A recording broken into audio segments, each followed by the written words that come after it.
Okay, here they come. All right, we are going to call the meeting to order at 6:08 p.m. Thank you so much for your patience. Will you please rise and join me for the Pledge of Allegiance?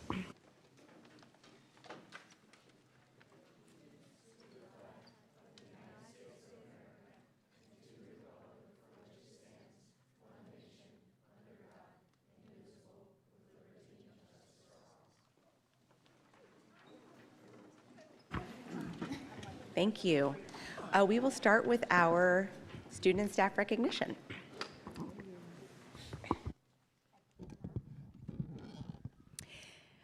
Good evening, members of the Board of Education, Dr. Whipke, and the Ladue Schools community. I'd like to begin our recognition with recognizing one of our students. But this is such a popular student that between the building principal and the director of special ed and myself, we all kind of tussle with who would do the recognition. So Dr. Davidowicz won. So I'd like to invite Sarah Davidowicz to please come forward. I'm going to get that right one day. Sarah, would you please come forward?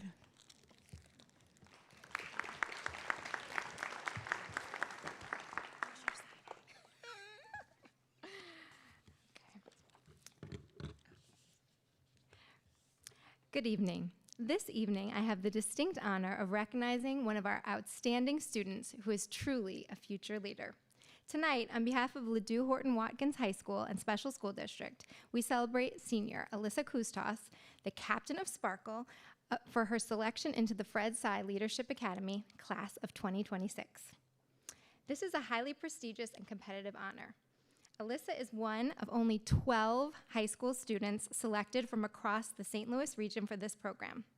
The Fred Sy Leadership Academy's mission is to empower high school students with unique abilities by broadening their horizons beyond the classroom. The program selects students who demonstrate exceptional leadership potential. The goal of this academy is to equip future leaders with the skills and confidence to pursue leadership roles, manage projects effectively, and make a meaningful and positive impact on their communities. In addition to this distinguished honor, Alyssa has also been selected to provide meaningful feedback on our special education programming here in Ladue. A select group of high school students are meeting regularly with me to provide feedback on how we can improve our special education programming for our students. Alyssa, your selection reflects your dedication, initiative, and commitment to making a difference. We are incredibly proud of your achievement and look forward to the wonderful leader you are already and the one you will become through this remarkable opportunity. Congratulations, Alyssa. Please join me as your entire community celebrates you with this achievement.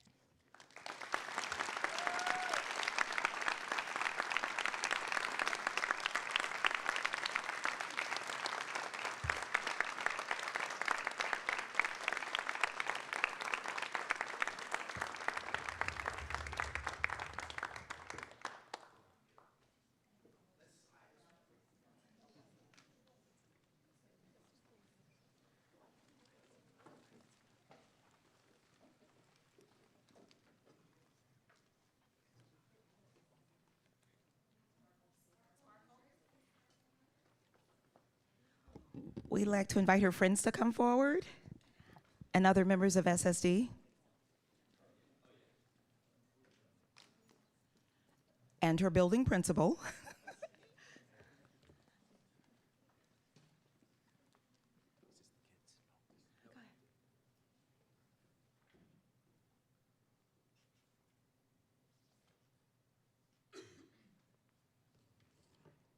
Let's give her another hand.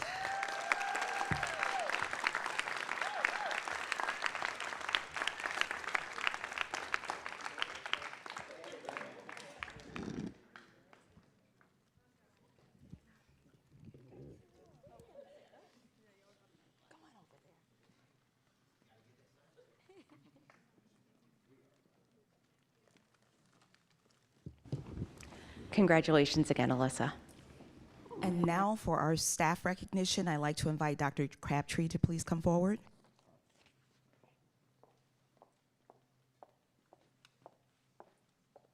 Good evening. Ladue has a rich tradition of honoring excellence in education. I am thrilled that we continue this tradition monthly here at our Board of Education meetings. Our Excellence in Education program aims to recognize members of our certified staff who have consistently gone above and beyond for students, colleagues, and our school community. One certified staff member is selected from each school at the beginning of the year by the building principal based on the following criteria: has been in Ladue schools for a minimum of 5 years, has made a significant contribution to the learning environment for students, is recognized as a leader by the school, district, and community, and is recognized by colleagues as an outstanding educator. Tonight, we are pleased to recognize Dr. Hannah Scher, middle school accelerated math teacher. The video will highlight why Dr. Scher was selected for this deserving award. Immediately following the video, LMS Principal Dr. Angela Thompson will share more about Dr. Scher and her contributions to our school community.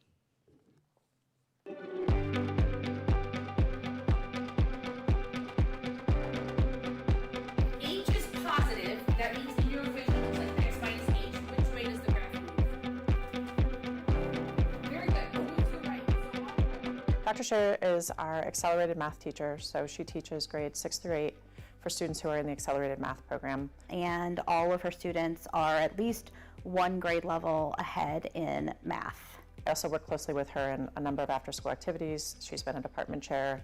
Dr. Scher is in a unique position in that she has most of her students for 3 years. So she really has that time to form relationships with them, get to know their families. In her class, where the students are all accelerated, she can push them, and she can use true academic rigor to get them well beyond what is a required level, but pushes more towards what is the student's actual capability. So she really gets to know them well, both personally and also as students, and how to push them to be their best in math. She's constantly looking for opportunities to create curiosity in the space, to give them an opportunity to really think deeply about the math, and the students love it. They love the challenge. I think Hannah has a very good rapport with the staff. I think she is respected in that she works very, very hard. We all know what she's putting into her lessons, what she's putting into her clubs. She works with all grade levels. She's kind of a part of everything, but also her own entity. She's a really important partner to the rest of the math teachers, just in terms of kind of sequential learning for our students. She's a tremendous advocate for our staff as well, just kind of holistically in staff support. She'll come to me and say, I've got an idea, it doesn't really impact me, but I think it could impact and be benefit to everybody else. And that's really important to us. And I know our staff really appreciate that about her as well. She also is very involved in after-school activities here, and so she connects with a lot of staff and students who she might not normally connect with in her teaching role outside of school. So she finds herself in a lot of different areas and connecting with many staff and students. She embodies what academic excellence really looks like.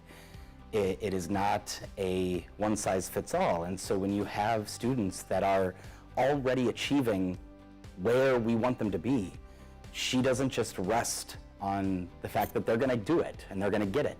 She really wants to push them to the point to where it is challenging for them and give them that motivation to grow even when you are already accelerated.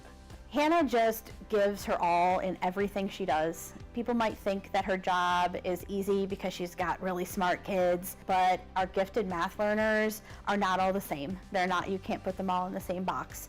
And she differentiates fantastically for her students and has a lot of challenges in meeting them where they are and working with their social emotional needs, which also can be unique. She emulates what we think about as a teacher, with that above and beyond, that trying something new every time. She's so reflective. I appreciate everything she brings every single day. Her advocacy for her staff, for her colleagues, her challenge and high expectations for students, and just helping to make Ladue Middle School a better place every day.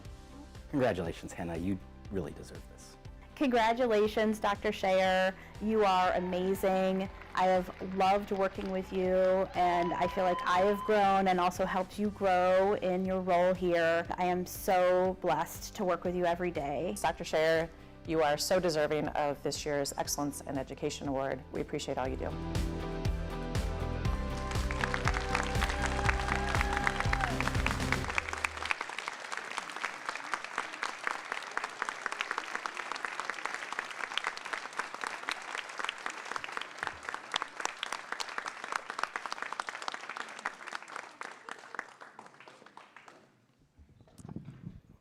I don't think there's a whole lot to say. Quite honestly, when you look in this room today, we have a retiree who got back from a cruise to come and celebrate.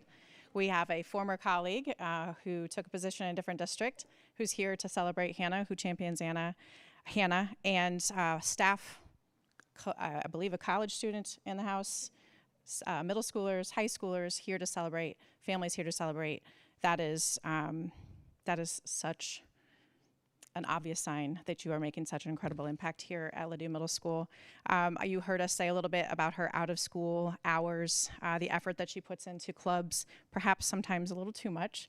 I have to try to remind her that not everything has to happen on Saturday mornings and Friday afternoons. I want to give her some rest as well. But is certainly supporting different clubs we have, Science Olympiad, math competition, the list goes on and on. Obviously, with her teaching as well, that is a part that I get to see so much in the classroom, how reflective she is with our new schedule this year, new work that we're doing. Again, she's constantly revising what she's doing, trying something different, and that is just such a powerful model for our staff. I said it, I'll say it again, she's such an advocate for our staff and students as well, even if it doesn't directly impact her or those who she serves. And her leadership has just been personally incredible for me as a teammate, to the point where she was our department chair, and I've asked her to stay on our building leadership team because she brings such thoughtful insight.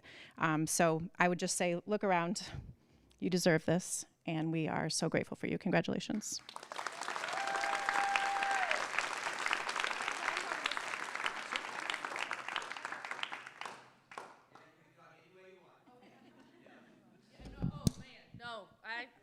Can we hear me? Oh, I'm so sorry. I'm so sorry. Now everyone can hear me? Yes? Oh, that was awkward. Okay. So I was told I'd have a moment to say something this evening. And since it's been a few centuries since moments were last used to indicate a specific duration of time, I felt like I could use this opportunity to catch everybody up about how long a moment really is. So we all know that a day is like 24 hours. You know, a day and a night adds to 24 hours. But in ancient times, some cultures broke these 24 hours into 12 hours for the day and 12 hours for the night. So 1 hour of the day was just a 12th as long as the daylight was. So they would change with the seasons.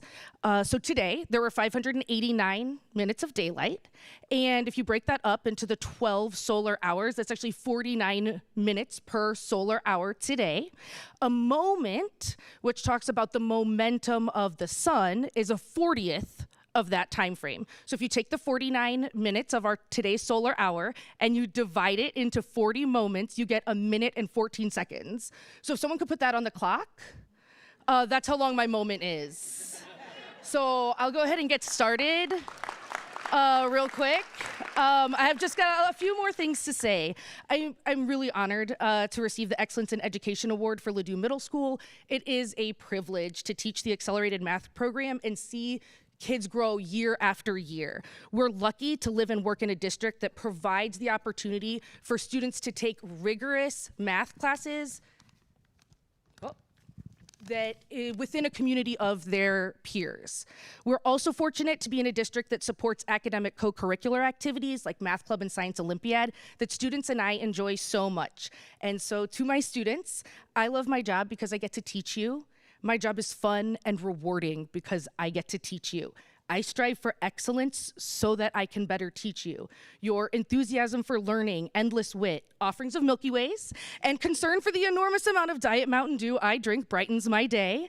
I have a great job because I get to teach you, and the work I do is meaningful because I get to share it with you.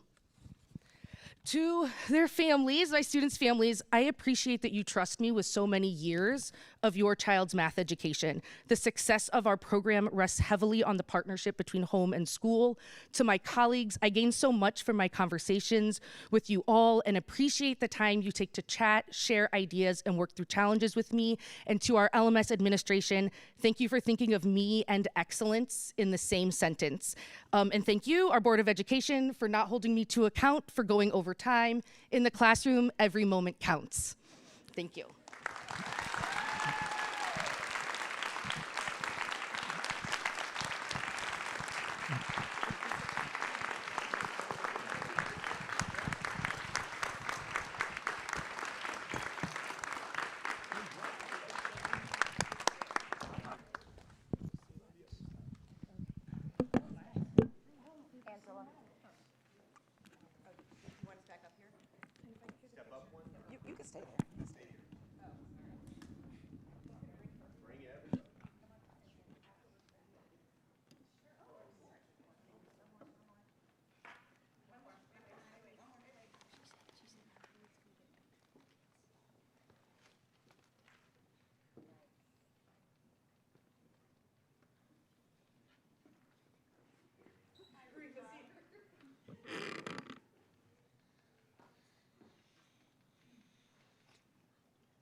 We'd like to now invite Dr. Shayer's family to join her.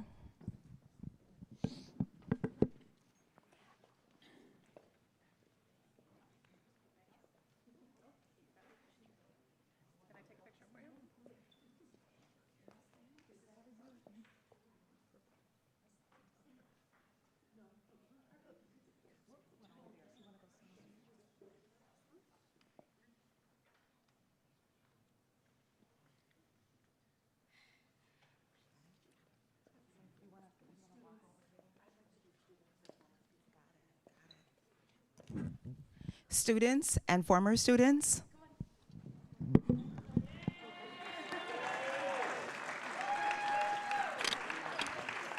I'm bringing this back some so we can get our shots.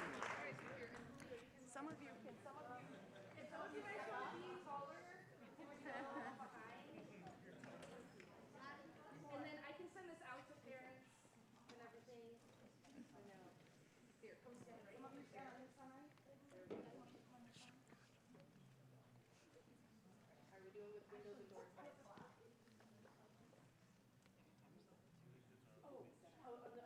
Selena. Oh, sorry, is that better? Yeah. Just a little bit. All right. Step out just a little bit. There you go. All right. There you go. Oh, I love it. How about give someone else a sign so you don't cover your face? Let him have it in the front. There Do you you go. guys want to give her the flowers too? Okay. And then someone is saying that they should probably give you your flowers.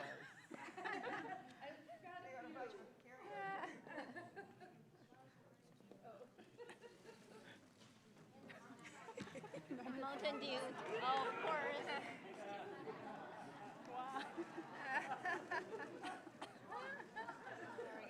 Okay, well that was more than I thought was coming.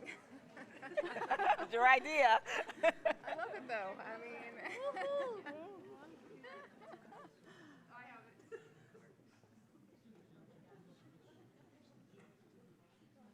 Okay.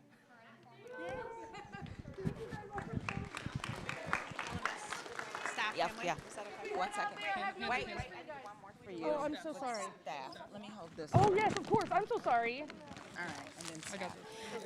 LMS staff, Former and current. former and current. I know we're going to be moving on, but I brought Milky Way right after. Yep, I need it out here. So then they got to move on with the meeting. I'll take a picture of them. You guys good? Oh, thank you so much. Can some of you step up, please? I've been selling that, so I really need it. Please, Pete, I need this moment. Please, Pete, I need.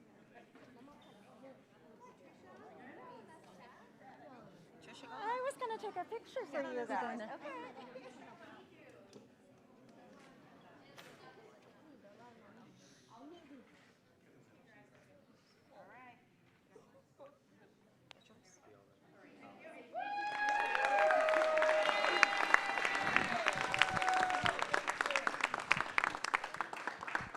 How was it, Mommy?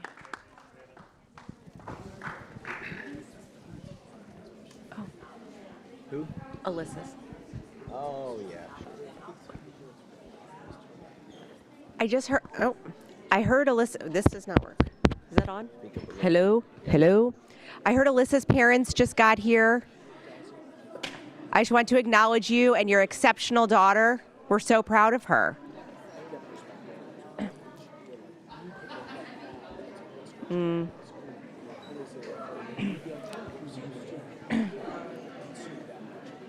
I tried. Should I say it again?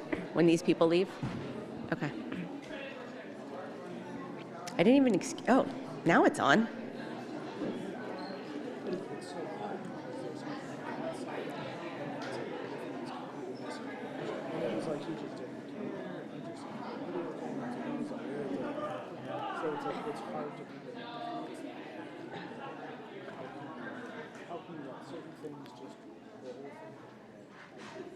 Alyssa, did your mom and dad get here? Hi. Congratulations on your exceptional daughter. We're so proud to honor her and excited for her next adventure.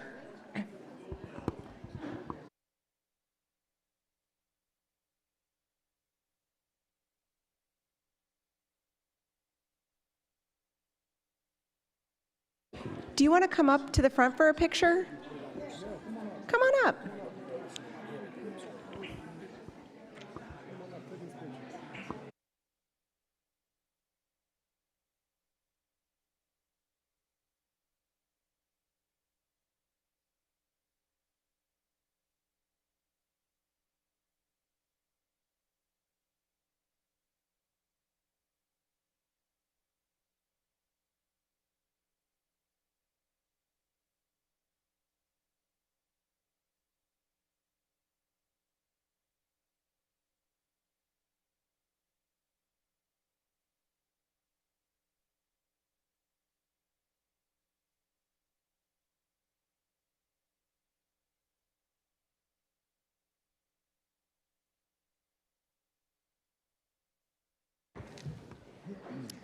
Well, we have a little bit of a smaller crew now. Tells us where everyone's loyalties lie. No, just teasing. Davidovich, yes. Hi, Sarah. Davidovitz. Yes.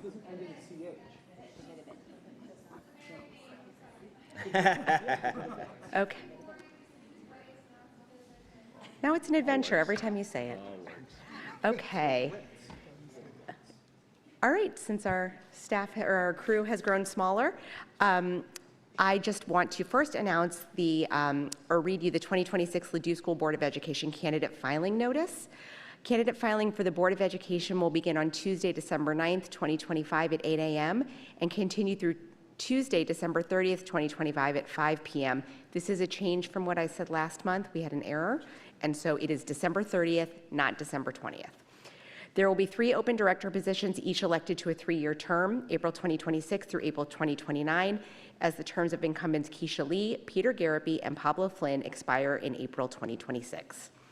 Candidates must file in person at the St. Louis County Board of Elections Commission, located at 725 Northwest Plaza, St. Anne, Missouri 63074.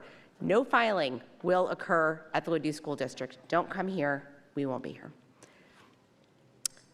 The Board of Elections office is open during the filing period from 8 a.m. to 4:30 p.m., except on the last day of filing when the office is open until 5 p.m. The St. Louis County Board of Elections office will be closed on December 25th, as well as Saturdays and Sundays, and may close due to inclement weather. The ballot placement for all candidates who file on the first day of candidate filing will be determined by a random drawing. Candidates filing after December 9th will be placed on the ballot in the order in which they are filed. Candidates filing on the last day should arrive by 4 p.m. to make sure the filing process is complete by the 5 p.m. deadline. Candidates must be citizens of the United States, residents of the state of Missouri, and the school district of the city of Ladue for a minimum of 1 year preceding the election and at least 24 years of age. For more information about the St. Louis County Board of Elections or to ask questions about the filing process, interested individuals can visit www.stlouiscountymovotes.gov or call 314-615-VOTE. So that is that announcement. It can also be found on our website, on St. Louis County website. If you have any questions, please call. And I don't have too much in board president remarks tonight, as we have a pretty full agenda. So I just want to wish everyone a happy and healthy and safe Thanksgiving, and enjoy, students and staff, enjoy your long weekend, few days off of rest and relaxation. Eat your fill of turkey or tofurkey if that's your preference. And it's the race to the end of the year, so enjoy these few days. Thank you. Dr. Whipke? Thank you, President Rosen. Good evening, everyone. Happy Thanksgiving. As I walk the halls of this incredible district, I'm reminded of how grateful I am for the people who make Ladue schools so special, our students, our teachers, parents, and this dedicated Board of Education. Thank you for everything you do to ensure our district is not just surviving, but thriving. I want to share a story that recently inspired me. Orion Jean, who some of you may remember from Time magazine, he won Kid of the Year in 2021. He was challenged by his teacher to write and deliver an essay with only 1 day to prepare for it. And guess what? He did it. He won the competition, and then he used his $500 prize to start a Race for Kindness initiative, paying his success forward. At our MSBA conference, many of us had the privilege of hearing Orion speak. A 15-year-old boy inspiring an audience of educators. It was unforgettable. Inspired by him, I challenged our student advisory committees at the high school and middle schools to create their own race to make kindness visible in our schools. This is especially fitting in this season. Tomorrow, I'll join our cabinet team at Old Bonham for their annual giving assembly, which is remarkable. Seeing students give back to their peers and community is a reminder of why we do the work that we do. It warms the heart in ways we can't even capture. So, as we gather with family and friends this Thanksgiving, know how grateful I am for each of you and your dedication to our students. Happy Thanksgiving, Ladue. Thank you very much. Board committee and school liaison reports. I attended the calendar committee. It was great. Thank you, Dr. Crabtree, for facilitating a great meeting. You had a lot of great data. I know it's not always the easiest group to wrangle, but you did a great job. And making sure that our students have the time they need with their teachers, and also being respectful of what our teachers and staff need to be healthy and happy. So, no one else? I do have one quick thing, just a reminder that the St. Louis School Boards PLC will be meeting on December 6th at the middle school. So I hope that all of you all can join. You should have received an invitation. Thank you. President Rosen, if I could just add, we did have our board advisory committee, which is our legislative group. Dr. Jeff Macy ran most of that meeting and did a great job of giving a presentation to our board advisory and that legislative group. Just to throw this out there in our community at the start, be looking for more information because we are going to do another work session. This year we're going to do our work session a little bit earlier than we did last year. If you remember, last year it was more around that March time, and this year we're going to be doing our board advisory committee work through our work session for legislative updates, and that'll be done in January. So look for that date sometime in January. Thank you very much. I don't have any public comment cards, so seeing none, we will move forward with the approval of the consent agenda. Is there a motion to approve the consent agenda? So moved. Second. Wow. Okay, thank you, Jennifer. Thank you, Pablo. All in favor? Aye. Any opposed? Motion carries. Okay. Thank you. Great. I'm glad you went for it. Okay, moving on to action items. Dr. Macy.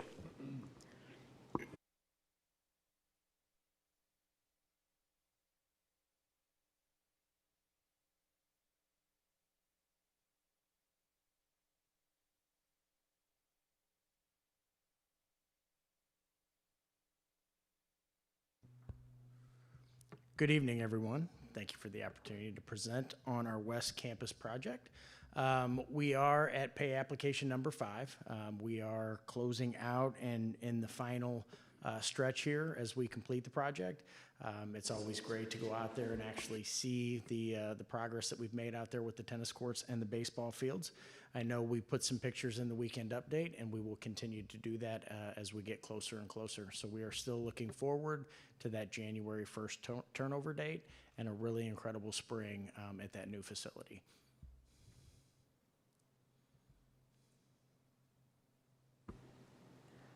All right, is there a motion to approve the Byrne & Jones pay application in the amount of $959,500?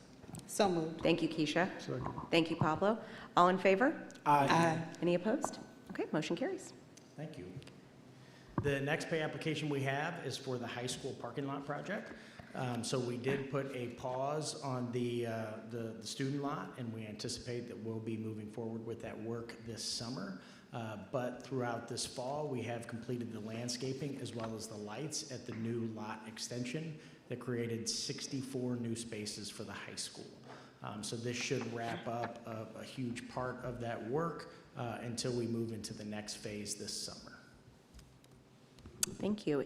Is there a motion to approve the Accurate Asphalt pay application in the amount of $114,256.88? So moved. Thank you, Peter. Second. Thank you, Keisha. All in favor? Aye. Any opposed? Okay, motion carries. Thank you, Dr. Macy. Thank you. And now we move into the information section of our evening. Dr. Crabtree, Dr. Thompson, LMS team.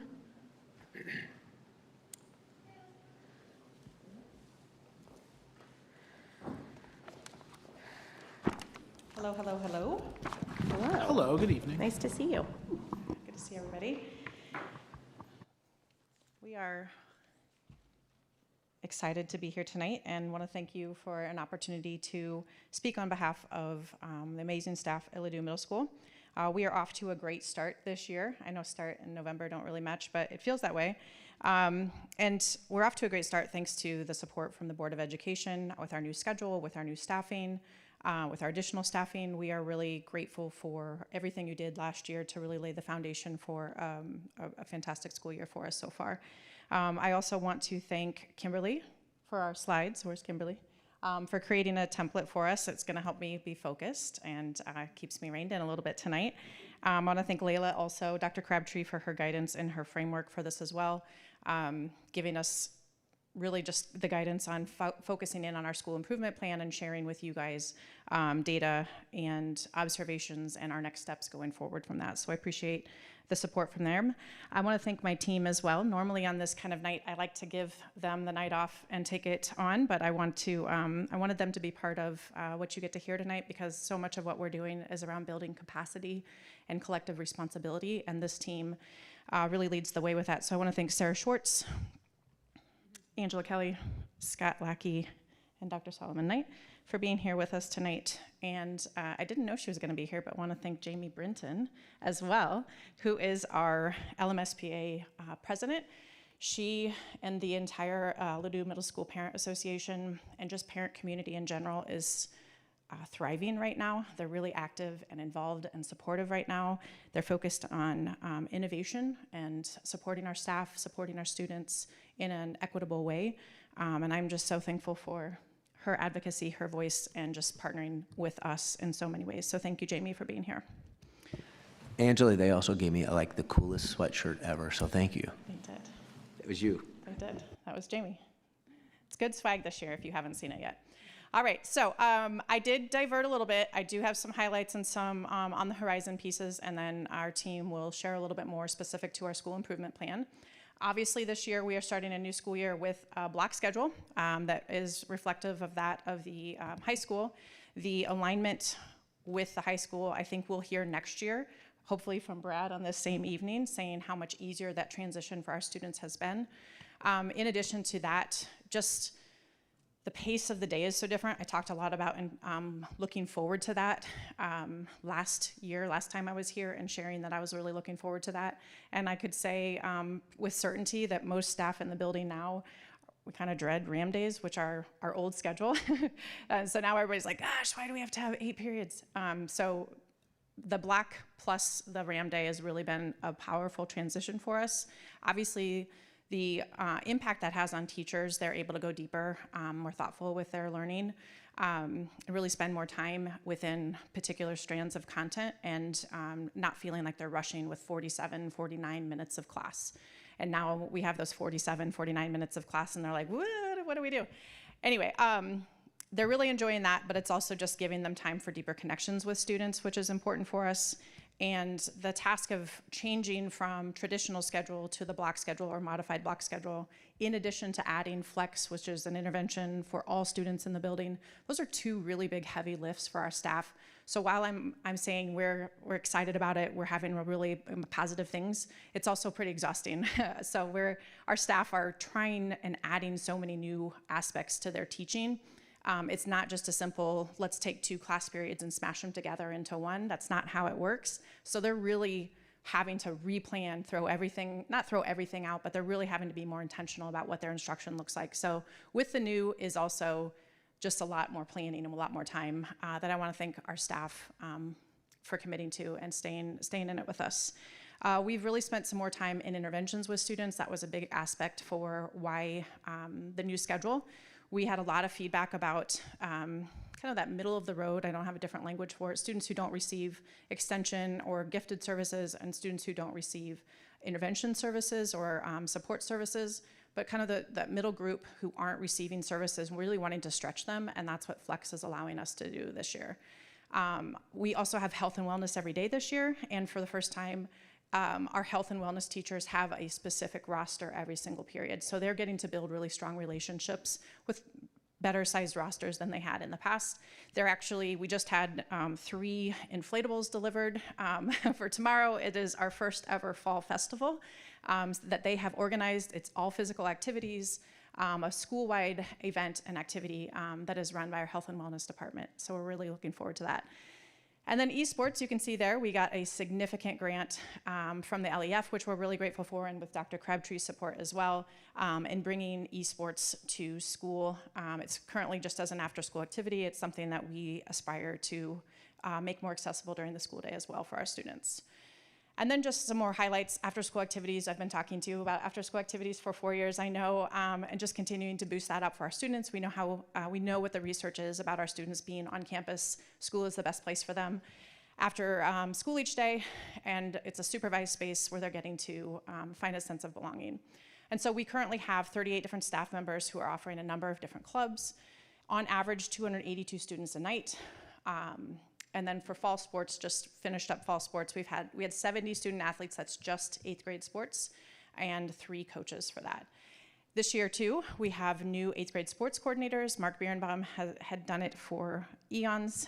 So we have 2 new coordinators who are really bringing some new and fresh innovative ideas to the space. Again, partnership with Jamie Brinton and the LMSPA for having different opportunities available for our students. They're already like a week in, they're like, so when do we get 6th and 7th grade sports?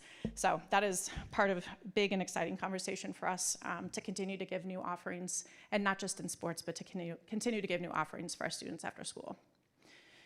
On the horizon for us, I talked a little bit about building our collective responsibility, and that's a big focus for us, is making sure that all staff, all eyes, all hands, all staff, all brains are at the table reflecting on, have access to the data that we're monitoring, the goals that we've set. And so, it's part of training everybody to use Tableau and EduClimber, which I know you get to see a lot of that information. It's getting our staff access to that as well. Even if they're not teaching math in ELA, we're making sure that they understand how their learners are coming into their space. Angela Kelly is really focusing in on formative assessments for us, and therefore responsive instruction. So not just doing the same thing we've done every day or planning months in advance, but walking out of a classroom, having information about what students got what students didn't, and then having instruction ready the next day to meet them where they are and stretch them even further. And then just continuing to examine with something new. We knew that we were going to start day 1 perfect, and we've learned that. So we're still working on building systems and structures that help us work smart and not work harder. We're working very hard, but we're trying to build systems and structures that support our staff effectiveness as well. Lots of reflection, lots of adjustments. We're really wanting to, I think what was Monday homeroom time is now flex time for our staff, and it's still dedicated to Character Strong and to building relationships with students, but I think we're using that time at this point so much to provide different interventions, to provide different support, get new information to students, and I'm already reflecting on how we really need to protect those touch points for staff and students. We went off team with math this year by grade level to really give more opportunity throughout the day for students to not be paired together by support needs. And it's great in theory, but then that math team, every math teacher is supporting 4 teams at this point. So we're gonna make some shifts for next year to make sure that they're not having to support 4 teams, and we're gonna try to cut that in half. So just some of those reflections that we're having already. We're gonna continue to grow our after-school activities, our sports. We're continuing to look at our college career readiness and getting our students exposure.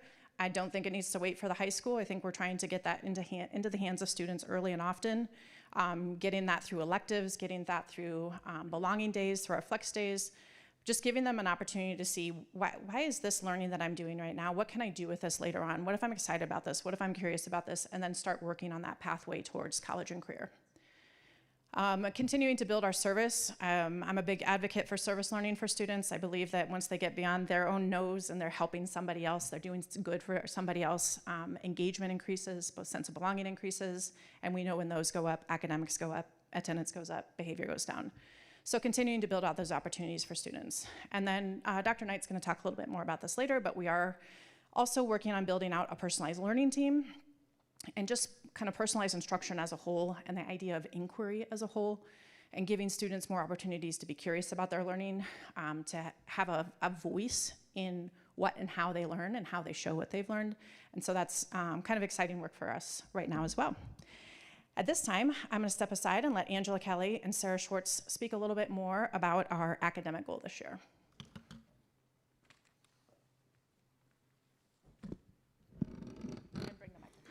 Yes, we always have to do this when I'm after her. Thank you guys for having us tonight. This is a big one, that's why there's two of us. So we want to talk about academics. We are so blessed to have our CNI team and Brian Baraka to be able to provide us with lots of data, and we look at that every year. As Dr. Thompson mentioned, we are continuing to look at our students who are in apogee and also our students who are receiving interventions, but we also want to add in focusing on the middle of the road students, so the students who are in the 41st to 60th percentile for achievement, and noticing that they are not growing as much. Specifically in math, 33% of those students met their growth goals. So when we're talking about growth goals, we're looking at their NWEA data from the fall test through the spring test, and with the winter in between. And 41% of the same students met their growth goals in ELA. So we've noticed that students are not growing as much in math as in ELA across the board. We also specifically have looked at students by teacher. So this year, Mr. Lackey and I, who work with the ELA and math departments, have broken down student data by class from last year. So we've given each teacher their own individual growth data overall by class, because some of them teach more than one math class. And then we've also broken that down into student groups so that teachers are more aware of how their students are growing and where they might want to focus this year, and that they can create goals. It's a point of conversation from last year, and then it's also something that will assist us in creating goals and writing those goals. That is a departmental goal for us this year in math and ELA.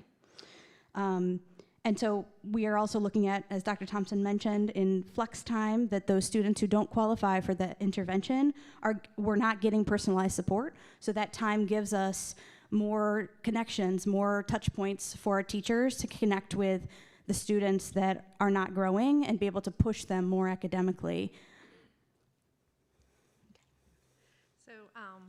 Hi. Specifically, some of the strategies that we are implementing as part of this, of course, the new schedule allows us to provide something we've not been able to do in the past, where we are providing some of those academic interventions, but they're not interfering with students being able to take the same number of electives. Every child gets that daily health and wellness. All of that is built into the new schedule. So that's been a huge benefit. Also, the flex time, this has been just a time of just growth for our teachers, and so many of them are just like, oh, I can really go back to this thing that 8 of my kids did not get, and I can go back and make sure they get it this week. So really having that time to do that. It's not only for like tier 1, like standards that are taught in the classroom, but we're also, there are kids, when we talk about our interventions, we think about that level, tier 3, that level of support where you're rostered to an intervention for a period of time. But there's also tier 2 supports, and that's when it's a goal that might be a few weeks long, or just there's a standard that hasn't been met, but they need more than one session. So we are able to provide that type of support with the flex schedule, where our math department has groups that they have for several weeks at a time, and they are able to really, for maybe a whole unit, and see that growth. And then it might be the next unit, it might be a different group of students, because they're using formative data, daily data, to make those decisions. It might be they have one student for 2 weeks, and then, wow, you are acing everything. We're gonna have you go get some enrichment in science this week, and maybe bring in a student that they hadn't anticipated that they might need support. So it's flexible. So we love that. There's a couple of just examples that we've had, like for enrichment. A lot of our science and social studies teachers are doing more of the extension work, because a lot of middle of the road students, they might be at 55th, 60th percentile, but they're not getting often that level of enrichment. So I'm working with one of our science teachers right now, and we've created a choice board. So it's based on the periodic table, which they're studying in 8th grade science, but they can delve deeper. They can research the history of how the periodic table was created. They can become an element and write an autobiography of an element. I mean, just they have choice, though. They don't have to do all of those. They can pick one. So being able to do that in different areas has been really wonderful. And our teachers are very engaged in the data that I know math and ELA in particular set. They are monitoring student growth. It's just amazing the level of formative data and the way they're tracking data and then changing instruction. So it's very exciting. Scott Lackey will join and talk a little bit about our social emotional learning goal. Thank you. Thank you for the opportunity to talk a little bit about this. I'll start with just kind of highlighting some of the data that helped us prioritize this goal. And first is attendance. Last year, our attendance rate at the middle school was just over 79%. We know that students attending school is one of the strongest indicators of a student's connection to their school, so that's certainly something that we want to prioritize our work with. The second piece was our panorama data about the sense of belonging to a school. Lots of questions in that survey for students about how do they feel about the school. A lot of the feeling pieces is something I'll talk about with some of the strategies that we use. But 54% of positive response to that belonging piece, and we feel like that should be higher in our opinion, so that's something that we're going to work on as well. And finally, the other piece of data is discipline data, most notably the repeat behaviors. So last year we had 81 incidents of students who had a repeat behavior, and that is something that we are putting some things in place to address some of those. If you remember last year's board presentation, that number went from 115 or 114 the year before to 81 and 122 the prior year. So it is on the decline for some of the things that we are working on. So just a few of the strategies that we're utilizing. As Dr. Thompson shared, we have some systems that we are using to monitor and intervene with attendance data. The district has put in place some specific expectations for how we handle attendance, but we're also monitoring those in real time and reaching out to parents. Some of those communications to parents, it's an awareness piece, and often awareness is the first step in remedying some of those situations. Also, systems that monitor our student interactions. Regular meetings that we have at the building, grade level, and teams to talk about student data, to talk about student attendance, talk about student behavior, that help us put together interventions that are needed for specific students. Yes? Thank you. I just had a quick question on student attendance. Is it, or I guess how often is it the case when parents are not aware that their student is not at school that day? Not that part. Not that part. They're aware that their students, I think they're not aware that when they pull them out every other Friday, Okay. that's totaling, I see. that is dropping attendance. Okay, no. Not a skipping school situation. Okay, sorry. Yeah, No, perhaps I misheard. Yeah. Most of the parents are aware, and we know that because they've called them in and excused them. The awareness comes in, let's put that data in front of you parents to see what is your child's specific attendance record. Yeah. Okay, thank you. What's that present attendance percentage at this point? Thank you. Sure. The other piece is just our targeted response for learning, and we're talking about in those moments, middle school kids. If you've been in a middle school, you'll know it's sometimes they can make some poor choices, and that's great. We do mistakes at the middle school. We tell them that all of the time. But our targeted response is really about how do we help the student understand what they've done, how it impacts themselves and other people, and how do you fix that? And we've taken steps to, when we do have to do a suspension, we'll reduce the number of days of out-of-school suspension and bring that student back for a day of in-school suspension where we have the opportunity to connect with the student, meet with them. Our counseling department, education support counselor, where we have modules that we assign to the students that provide specific learning about the actual issue that they were working through. You know, those are really big pieces that we're hoping to continue to see that decline in those behaviors, the repeat behaviors. But ultimately, when we are talking with our kids, we want to lead with that warmth and then come with the expectation.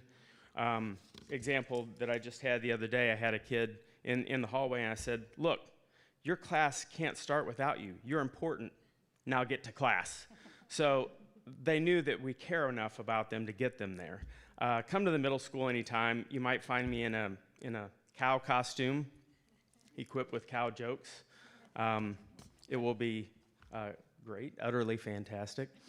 Come tomorrow for our turkey trot and our wellness activities. I'll be dressed as a turkey, so I'm going to have to do some research on turkey jokes. So that's our social emotional. Thank you. Scott, you look like you're really moving along right there. So that's my best attempt. I got no beef with that. It doesn't stop, I promise. It's all day, every day. All right, and last but certainly not least, we have Dr. Solomon Knight, who's going to share a little bit about our Future Ready goal as well. I don't have any cow jokes, sorry. So I come with prepared notes. Thank you for the opportunity to speak with you tonight as we share the next steps in Ladue Middle School's Future Ready focus. Our intentional plan to prepare students for the demands, opportunities, and complexities of the 21st century.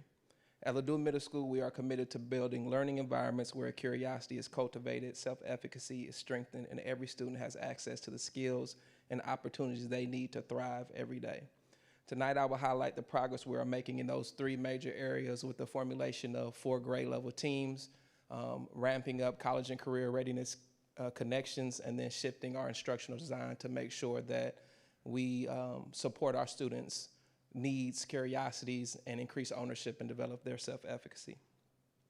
So we are excited to share that our 4 new grade level team structure is already creating stronger connections with more consistent support systems for students. This model allows teachers in each grade to collaborate more deeply, align their practices, and respond to student needs in real time. For 21st century learners, this type of coordinated cross-disciplinary environment mirrors the collaborative nature of modern work and progress students need for success beyond middle school. And as you already heard from Mr. Schwartz and Mrs. Kelly, this also allows for our instruction to also be more responsive to students' needs through our flex periods. A key component of this transition has also been the creation of personalized learning teams, or PLTs, at each grade level. PLTs serve as collaborative professional communities focused on examining student data, designing responsive instruction, and ensuring equity of experience and outcomes. Beginning in January, we are excited to host Parent Info Community Nights to help our families learn more about what these teams are, how they operate, and what personalized learning means for their children. To ensure our instructional design aligns with our vision, we have also launched individualized professional development for teachers that focuses on block instruction and personalized learning strategies. These opportunities are tailored to teachers' needs and grade level goals and help our students, our staff refine the skills that make student-centered learning possible. With the expertise of our instructional coach, Ms. Kelly, C&I, Dr. Crabtree, and Dr. Fuchs, we are very grateful. And we also have in-house experts. Yes, our teachers are teaching their colleagues. We have our own internal monthly professional development structure called GPS, which stands for Grow, Practice, and Share. We also have prioritized learning from innovative schools that are already implementing future-ready practices effectively. This fall, our teams conducted site visits to Parkway Central Middle School, Pattonville Heights Middle School, and the Don Tyson School of Innovation in Springdale, Arkansas. These visits offered valuable insights into high-quality block instruction, flexible learning environments, and systems that foster student agency. The lessons learned are directly informing our instructional adjustments and our vision for the coming years. Moving on to college and career readiness. Middle school is a critical moment where students begin imagining their future, and we are committed to giving them the knowledge and confidence to explore possibilities. This year, our counseling department has implemented 2 of the 3 college and career readiness lessons provided by School Links, which is our new planning and exploration platform. School Links is intentionally designed to build student competency with college and career pathways, skill exploration, academic goal setting, and interest inventories. These experiences lay the foundation for students to understand their strengths, articulate their goals, and begin navigating future pathways with confidence. We will build on this work throughout the year as students complete the final lesson and continue to use the platform to explore interests and opportunities. Shifting instructional design. As we move forward, our instructional design is shifting to create learning environments that are more relevant, inquiry-driven, and student-centered. When students have opportunities to explore their curiosities and make choices in their learning and reflect on their progress, they strengthen their sense of ownership and develop self-efficacy, something research consistently identifies as one of the strongest predictors of long-term success. These classrooms mirror their environments students will encounter in higher education, the workplace, and civic life, places that require creativity, collaboration, resilience, and the ability to learn independently. All of these changes, our team structures, PLTs, professional development, School Links integration, site visits, and student-centered instructional shifts come back to a central purpose: improving equity, access, and opportunity for every student at the middle school. Future-ready education is not optional. It is essential, and it must be equitable. Our students deserve learning environments that honor their identities, build their capacities, and open doors, not just for some, but for all. In closing, I want to thank you for your continued partnership and support. Your commitment to innovation, equity, and excellence makes this work possible. Our staff is energized, our students are engaged, and our community is soon to be even more informed as we launch our January information nights around personalized learning teams. We look forward to continuing this journey together as we build future-ready Ladue Middle School, where every student is empowered to thrive. Thank you.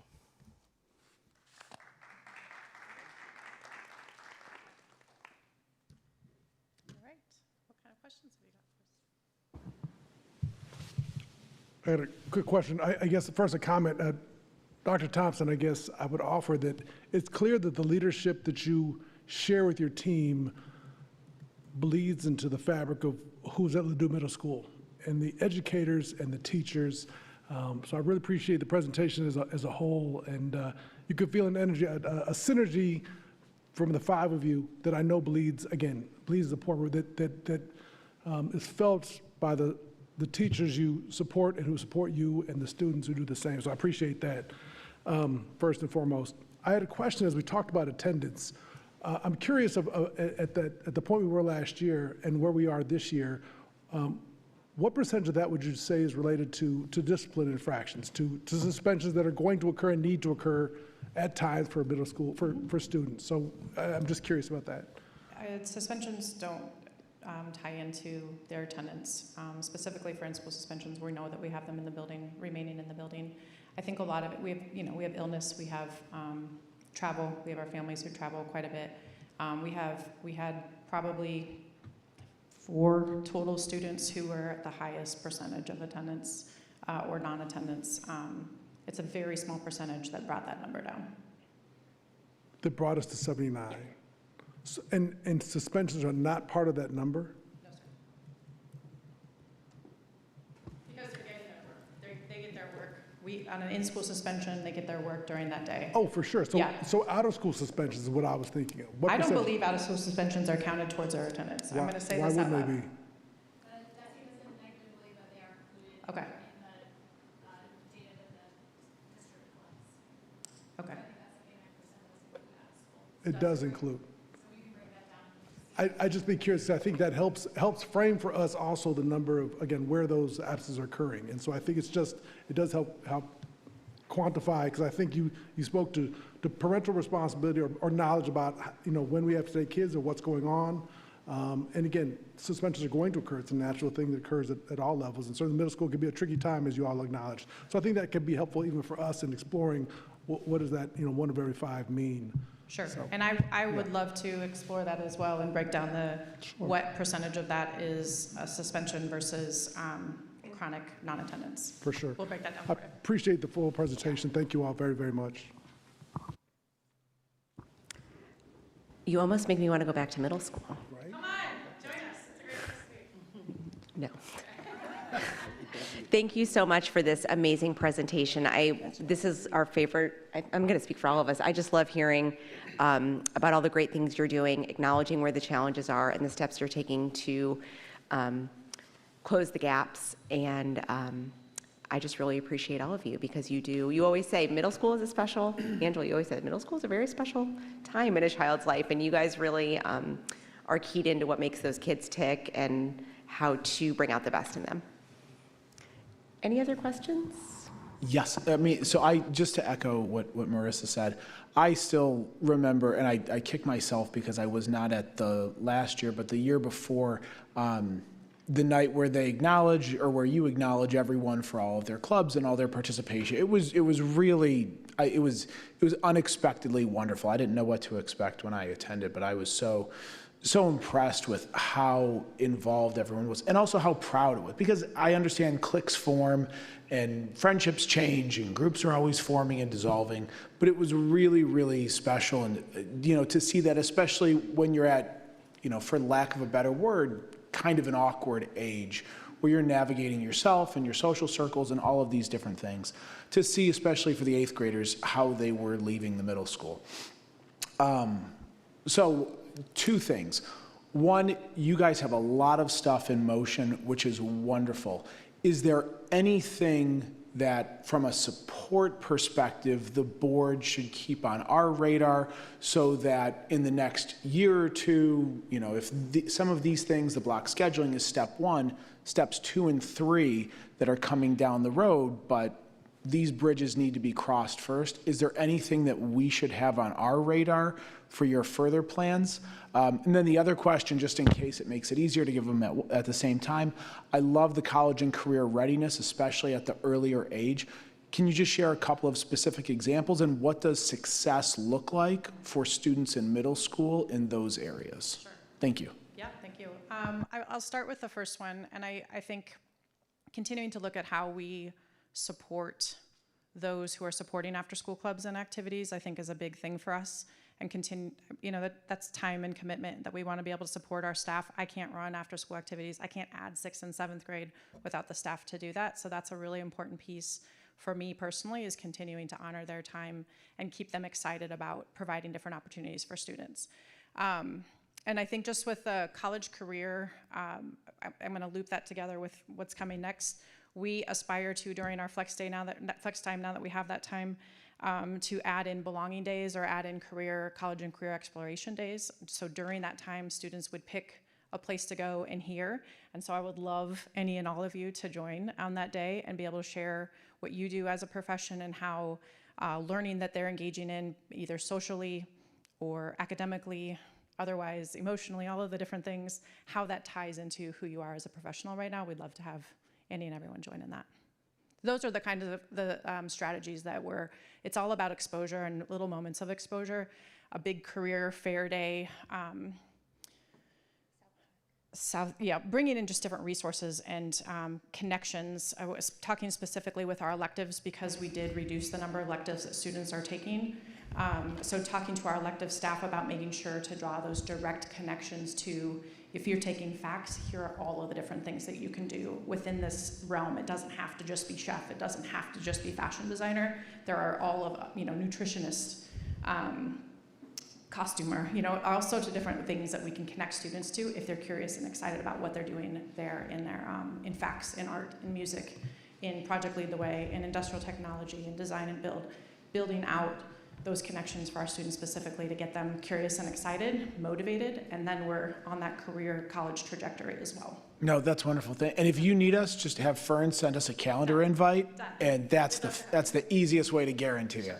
Thank you so much. I also just wanted to shout out, Dr. Taylor Johnson worked with our K-12 counselors on our November PD Day, and they are specifically building out a K-12 college and career scope, so specific lessons that the counselors are pushing to provide to all students. And so you've heard Dr. Thompson talk about school links as being used 6-12, and so those students will take those interest inventories, starting in 6th grade and starting to explore those different career pathways. That's wonderful here. Thank you, Dr. Crabtree. I just will say that I'm very glad to see that you're focused on the kids on the middle. That 41 to 60% is often the students who not necessarily fall through the cracks, but sometimes. But they're just kind of there in the minutia, and not necessarily the highest achieving, not necessarily the lowest, but they are the ones that make up the bulk of the student body in the school. So I think that to focus on them and their needs is something that's probably been needed for quite some time. So I'm glad to see that you all have been intentional about that focus, and I look forward to seeing the results. Solomon, I just wanted to point out, thank you for using the term self-efficacy. It's been a while since we've utilized that terminology, and it's about time we start talking about self-efficacy with kids, especially at middle school. So I really appreciated the fact that you brought that out. And then Angela, it was a great presentation, and all of the work, I know it's not easy, and it's still not easy right now, but all of the work, I will tell you, with my student advisory council committee that I work with, we did a little activity about what's going really well. And I can't tell you how many kids put up the block schedule, but it was a lot. I mean, it was a common theme, and they really feel like they're getting a lot out of that block schedule. And I know there's a long time coming. So thank you guys for your leadership and everything you guys have done. Thank you all so much. We appreciate your time Happy tonight. Thanksgiving. Happy Thanksgiving. I was going to say, if you can please send photos of the fall festival and any costumes or things like that. It always helps the weekend update. All right.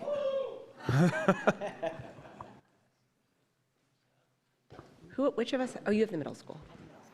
Jennifer's going to run the turkey trot tomorrow. Are you going to be a turkey? I didn't hear anything about it. Oh. Well, if you want to go trot, tomorrow's your day. Dr. Griffith, Dr. Thompson, I think I'm trotting, so you got to tell me when. No, Marissa wants me to trot. I want her to trot. 8. Oh. 8:10, all right. 8:10, that's a little early. That's before my usual workout time. You guys sure you don't We want to could go run some trots. Yeah. We could go trot. The party's getting smaller. Well, good evening, everybody. Good evening. I am very pleased to be joined by our great and wonderful assistant principal, Andy Ross. In this particular case, you guys know this is now year 4 of this. I select one staff member who gets to come up and co-present with me, and Andy won the lottery this year. So we're You really are excited, so lucky. right? He is. Right. So thank you for giving us the opportunity to talk about the high school, talk about what we're working on, talk about areas of growth, and then talk about where we go from here. So I will start with some big picture highlights in terms of some of the pieces that we're really proud of this school year. And if I were to say that if you were to look at kind of the 2 big things that have occurred thus far, you would point to our Athletic Hall of Fame. Which in of itself was one of the most amazing celebrations of our community. People came out of the woodwork. It was a packed house. And while she's here, I'll embarrass her a little bit. It could not have been done without Kimberly McKenzie and her hard work and her organization in making sure that the night was a success. Also a partnership, of course, with our Alumni Association, our Activities Office. It was truly a labor of love and it will be here to stay. So thank you. The other big piece, Mr. Steert, if you want to advance on was our parade. It's the first time in, I believe, a decade that we brought back the parade for homecoming. A good celebration, yet again, of community. It was good to see the band marching, the music playing. They kind of led right into Blue and White Night, which was, again, quite a celebration. We continue, of course, with Dr. Ross presenting a couple of board members, or a couple board meetings ago, with our 21 National Merit semifinalists. Of course, the highest number of public-private schools in the state. As Dr. Thompson mentioned before, our participation rate with athletics and activities is so important in terms of connection to the school, connection to the community, feelings of inclusivity in this space. So that is a point of pride. Then one thing that we probably don't hear so much about is that we were also very fortunate to onboard 10 new staff members this school year that have come into very highly specialized and technical areas with instruction and have transitioned in seamlessly. As we know, the #1 determinant of student achievement is high quality instruction, and we've been very fortunate in onboarding those new folks into our building. Other big points of pride, I have to do this, right? Is last time we talked, back-to-back girls track state championship team. So congratulations to the team. Congratulations to Coach Buckfar. We are on, a dynasty is in the making with our chess team and now 4 Pete champions. And it is pretty impressive going into these competitions and then watching our kids excel. And then, of course, most recently, our Triple Crown champions. I got the opportunity to go down and actually see the girls compete, and I'll tell you, there's nothing bigger as a bigger point of pride in the team, in the girls. And then Coach Hong was named Girls State Tennis Coach of the Year for the state of Missouri. So congratulations, Coach Hong. All right, tonight, looking at areas of focus for us. We're going to look at safety and social emotional goals. We're going to look at our professional learning goals, our future-ready programming, as well as our student inclusion goals. So, first area of emphasis, of course, is safety. And here is the goal as it's written. I won't go through it, but you could see what are the 2 big things as it relates to safety that occurred this school year. Well, number 1, the passage of Senate Bill 68 and the cell phone ban. Our kids are communicating again in the cafeteria. There's a lot more interaction. There's actually also a lot more enforcement. It does happen to be our #1 behavioral referral. That is not surprising, considering now we went from last year, you could have them at lunch, you could have them during seminar, now you cannot have them at all. So we are at 161 as of Friday. So we expect that they will get used to that, hopefully, as time passes. In addition to that, the implementation of the weapons detection system that we have here in the building, in addition to what was last year to now as part of the routine here in the morning. So outside of the physical safety measures that we've implemented, we also look at the social emotional components, the way students feel in our building, connectivity to adults. One thing that you all have been incredibly supportive of is the implementation of our No Place for Hate curriculum here in the building, which is now year 2. We just started a seminar-wide competition on being a upstander to recognize and to disrupt if you see hatred or inappropriate behavior. Our seminars had competitions between the 2 groups, and ultimately the winning seminar got free tickets to our homecoming dance. In addition to that, our counselors talked about this a couple of weeks ago. We have counselor-led seminars, of which we have new to Ladue. New this year, we also have South Tech 101, and I'll talk a little bit about later on those numbers as they have increased. We have an ACT prep that we run. We've been talking about school links that we run during seminar, and then AC support and strategy across the board. If we're looking at big picture stuff, it really is those opportunities for our counselors to push in to those seminars and connect with our kids. So those are the big picture safety goals, and I will turn it over to Andy for professional learning. And Brad started with a thank you, and whenever I'm working with professional development, I always do the same on our PD days. One of them, Adam, sitting over here, is a huge driver of that as well on the instructional tech side of things. Also can't speak highly enough of our instructional coaches, Hannah Bear and Rebecca Rubin-Shalansky, who are always in classrooms, always providing support to our teachers. If you knew them as educators and teachers in our building, you knew them to be some of the best teachers that we have, and are now spreading that and supporting our teachers in those fronts too. And I could go to other teacher leaders. You know, I help facilitate the professional development in the building, but ultimately our teachers, much like the middle school said, our teachers lead the charge.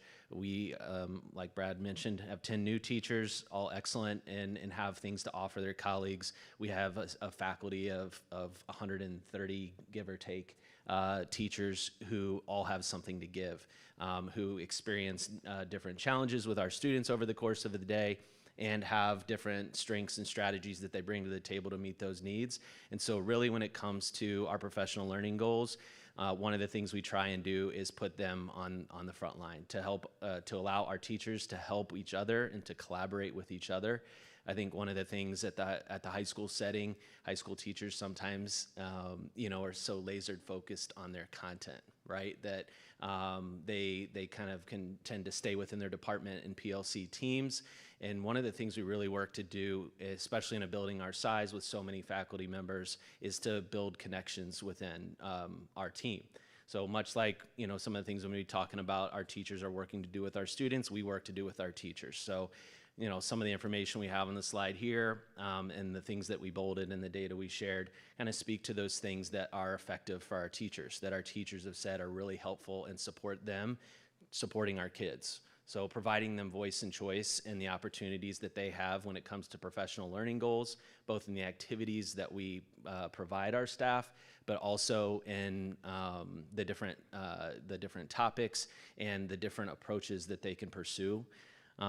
We provided a number of different opportunities, like I was saying, for people to learn from each other. You know, there's so much expertise in our faculty and staff to provide them opportunities to share those experience and afford collaboration, especially when it comes to those professional development days that sometimes feel so few and far between and disconnected from one another. We want to build on that communication and community of support. Just like in a classroom, we need to build a community within our faculty so that there's feelings of mutual support amongst them so that they can be successful in serving our kids. You know, there's challenges abound when it comes to professional learning with the large faculty, the diverse needs that we have as a faculty, but also the diverse needs that we're serving. And we really work to avoid initiative overload. And so while we have different goals that we've been working through over the last few years, some of the feedback we've gotten over the last year or so is based around how to build more continuity for our faculty to where they don't feel like they're showing up to a session and then hearing great things and then moving back into their day and they're running 100 miles an hour again. And then 3 months later, they're in another session on a different topic. So what we really try to do is build continuity and allow for us all to kind of see the connection in what it is we're doing, to where it's not that we're sitting in a session that's a one-off and then moving on with our time and something completely disconnected happens an hour later. And so when it comes to the goals that we've been working on over the last few years, centered in work around equity and inclusion, centered in work around engagement, and a big heavy lift for us over the last 3 years is grading and assessment work, creating more equitable performance-based assessment work. we really see the common thread there, and used a lot of the work that Dr. Crabtree has led, along with the CNI team, around Marzano's New Art and Science of Teaching, where one bit of feedback we got from our teachers is sometimes those 43 elements are kind of overwhelming. When we really zeroed in, look, we've been doing a ton of work around grading and assessment, and how do we make sure that our grades mean what we intend them to mean, that our students are accessing assessments of a variety of different types that allow them to apply their learning, to think about their learning outcomes in different ways and reflect. All of that can't happen without consistent, clear, high expectations for our students and those strong communities that we build. And so we want, essentially to establish a framework. So working with the team of Hannah, Rebecca, and Adam, we kind of, establish this is what high quality teaching looks like at Ladue Horton Watkins High School. That these 4 elements are essential to our classrooms, to all of our classrooms. Yeah. I just had a quick question. So you mentioned when you say these are what grades are, do you mean this is what A-level work is, B-level work, C-level work? And the reason I'm asking is because, I feel like you hear more and more about grade inflation, and I guess I just worry, for our students when they have to then compete, and I'm not pointing my finger at any other school to say, oh, well, they then have to compete against kids where C-level work here is A-level work there. How do we and this is more in your role as an educator and as supporting our teachers in the classrooms, how do you navigate that? So that way we are giving our students an honest and accurate reflection of their work, but then at the same time understanding that we're preparing them to go on and continue to work, and then do they have to do so against others who, may not have been measured in the same way? Well, and kind of starting at the baseline, the grading and assessment work we have done is starting first with what do we mean when we say grading versus what do we mean when we say assessing. And we use the terminology here of feedback. We want the work students do and turn in, and yeah, we know kids come in and say, what letter grade did I get? I don't, skip all this stuff. Is it a 96 or a 97? Like, what does that equate to, right? And so clearly defining and providing definitions as to what grades, what that term means, and assessing for learning instead of just focusing on that end product, I think is the key element. To your question, I've worked in other school districts and worked with a wide range of students in the different school districts I've worked in. I think ultimately my response to that would be just we want students to focus on the feedback element. What are the expectations in front of you? In having our teachers provide those clear expectations so that they can work towards the outcome in front of them, because we all are entering different professional fields and post-secondary plans of a variety of different outcomes. We want students to feel like they can seek out support where they need it, ask good questions so they understand clear outcomes, and then meet the expectations. And then if they don't, then we work on them understanding, okay, where can I get better and how do we move forward? I don't want that to be a non-answer, but like a 93 here versus a 93 at a Webster or a Kirkwood or a Brentwood or whatever the case is, there's going to be those variables, but ultimately we want students to focus on the expectations in front of them and working towards meeting them and having a clear understanding of where they are with those. No, that's helpful. Thank you. I imagine that just like you said, that clear understanding, at least then the student knows where they stand and what it takes to get where they want to go. To that point, internally, that's a question we did have to ask ourselves, though. Like, how do grades between classes within one content area? Having those teachers, that is productive conversation, because we are working with students within a course, whether it be an Algebra 1 or U.S. History or an English 9. So those conversations are productive because in our system that's more within our locality of control, I guess. If that makes sense. So no, thank you. Yeah, sure. So within the framework we've built, I think what we really want to do is focus on, I'm going to talk mostly about January here, but by way of concrete goals and outcomes within this, because another element of professional development is, and my dad was an educator for 35 years, and when he heard I had a PD day recently, he said, oh, those were the days nobody liked. And I'm like, thanks, Dad, that's my job. So what we want is for it to be relevant, to have teachers, when we have this time to collaborate, to work with colleagues, or the building level PD days, the district level PD days, feel like there's something that they can apply. So in August, kind of at a district level initiative, but within the LIFT framework we ask teachers to write goals. And sometimes another kind of aspect that teachers feel like they just have to do is their professional growth goals. We want to give those purpose and give them meaning. So we had them set a goal around one of the elements within this framework. And then in November, they attend a session that kind of aligns with their personal goal. Again, creating that continuity that we're trying to create. And then in January, which I'm very excited about, we have a panel of, or multiple panels, I should say, of students, just like similar to an activity you all just participate in with our kids, where we want to understand better is our impact aligned with our intentions. Are the practices we're implementing in the classroom around engagement, around community building, around assessment, are they having the impact that we think they are? And an added element that Adam really helps us a ton with is how much the technology component of our students' work feeds into all of these different elements. You know, Brad talked about cell phones in the cafeteria. There is a massive difference in our lunches right now, right? That difference is in our classrooms as well, where students are talking with one another because they're not looking at their screens, whether it's the laptops in front of them or the phones they're trying to hide in their pocket, right? They are engaged more, and we want to hear from them. That's our observation. We want to hear from them if that's how they feel.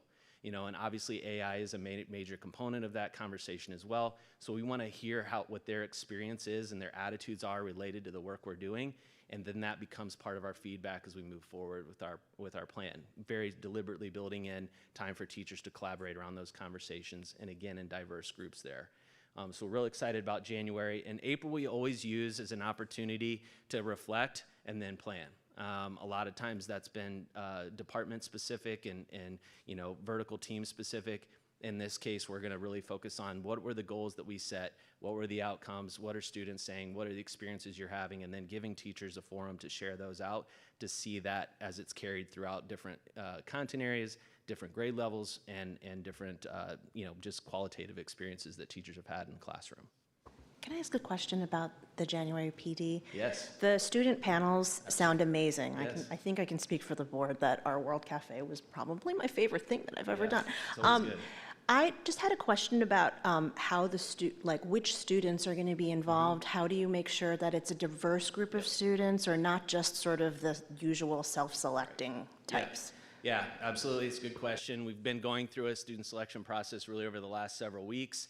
We're given some of the topics that we want to hear from. So the first thing is we don't want our leadership team, whether it's, you know, our administrative team or our building leadership team, or in this case our professional learning leadership team, to just say, okay, here are the kids we know and bring them in. Or here are the questions we think are important, so we want to ask. So we started with asking our teachers for what are questions they have. You know, are there practices or experiences that they're curious about impact? So we had them provide us with questions, and that helped frame out what are the topics we want to discuss. And then given those topics, we're looking at, you know, the variety of student clubs and activities Brad talked on a little earlier. What organizations or what clubs and activities can we have? And then I think the other thing is we talk to our teachers. You know, there's obviously students that have their hand up every single day when they're in class and want to answer every question.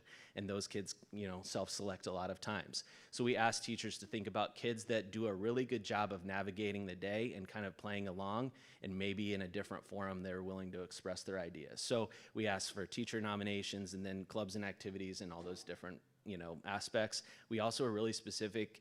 Looking at the list right now, relatively senior heavy, which honestly we're okay with.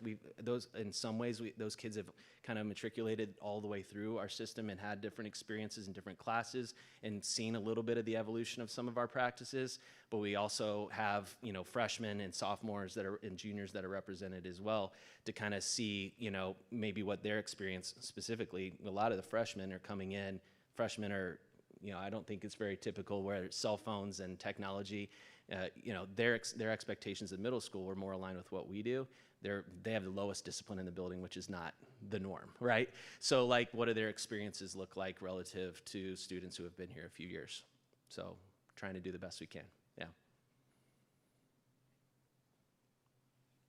Okay, back to Brad. I would say probably one of the bigger points of pride as well is the professional learning. They say that oftentimes teachers are the least engaged professional learners sometimes, particularly on those days. But the work that the professional development team has done has been absolutely outstanding and makes those days really impactful, not just for our teachers, of course, but for our kids. On to Future Ready and Future Ready goals. That is the district strategic plan goal with Future Ready learners in our building. So, and you have seen some of these programs before in the past, but what I wanted to give you here is kind of an idea of growth in enrollment over time. While some of that growth does in fact look negligible, oftentimes we are looking at kind of around the margins. You know, an example, if you look at South Tech enrollment from 7 to 11, that doesn't seem necessarily significant, but when you're talking about a relatively small, you know, portion of the population, it is those outreach efforts, it is making sure that students apply in a timely basis to these programs and get enrolled. So probably most notable for us up here is the growth in the biomedical pathway from last year to this year as that program continues to grow for our science department and relevancy. Catalyst, I'm going to talk to you here in a little bit about adding another engineering strand. In the previous year, we just added the educational strand to our Catalyst program. And then, of course, early college that you see its growth as well. It is also about exposing our kids to opportunities. These are numbers as of last week, where 178 of our seniors signed up for 110 different colleges and universities coming up to the high school to meet with our students to talk about the opportunities. In addition to that, field trips to Rankin, to St. Louis Community College, the HBCU tours, all of those pieces are opportunities of exposing our kids to different pathways, whatever those pathways may be, and whatever interests they have. Our Ladue Opportunities program to date has earned, our students have earned 31 credits. And as of Thursday, now 2 students have graduated through the program this year. And then our facilities, as a result of all the popularity of the growth of our programming, we're also starting to take a look, working closely along with our teachers, looking at various spaces, looking at how some of those spaces can be potentially repurposed from what would be kind of adult space into more classroom space as we have more and more traveling teachers and looking and working closely with district office administration to see not quite a Prop R, but can we make some adjustments to enable that to happen. And then, as you learned about in the last meeting as well, we've been pushing and working hard towards our Green Ribbon School designation. The work of Kelly Kranick, along with our SAGE program, has been excellent. They got up and talked before our faculty last meeting, talked about ways in which, hey, you can just simply remove some of that data that you have on our server, and what is that going to save in energy? Ways in which we can reduce paper. There is nothing more powerful than getting our kids up in front of our staff and then talking to them about these issues, getting us to think critically about it. So really excited about where that goes down the road. In addition to that, our student inclusion goal, committed to fostering diversity, equity, and inclusion within our educational environment. And similar to the Future Ready, demonstrating some growth in some of that programming. The picture that you see there is in Washington, D.C. Our Ujima students, along with sponsors, took a group of students to Howard University. And this year, planning for a trip to Atlanta to visit Spelman, Morehouse, and Clark. If you look at SOB programming, and again, looking at specific affinity groups, growth from the year before, Ujima has seen some significant growth this school year. Our third annual Rams Around the World event, hosted by our Student Inclusion Committee, is truly a community event and a celebration of all the diverse cultures that make up our school district. I will be talking after this about a proposed new course in unified PE, bringing disabled and non-disabled students together in PE courses that we would actually offer throughout the course of the school day. We started the Seal of Biliteracy this last year. We had 45 students earn that global Seal of Biliteracy, and with that, not just 1 or 2 languages, but 8 languages were earned. This list, of course, is not exhaustive, but these are all of the inclusionary affinity groups, student groups that we have that really push us to come together kind of collectively to make it so that every student feels like they have a home and that they have a place in this community, and that is the primary objective and goal of that. So big picture-wise, student inclusion initiatives, future-ready programming, staff professional development and learning, safety, both physical, social, and emotional. Those are the components that we've been working on and that we will continue to work on. Nothing is perfect, a little bit every single day. Thank you.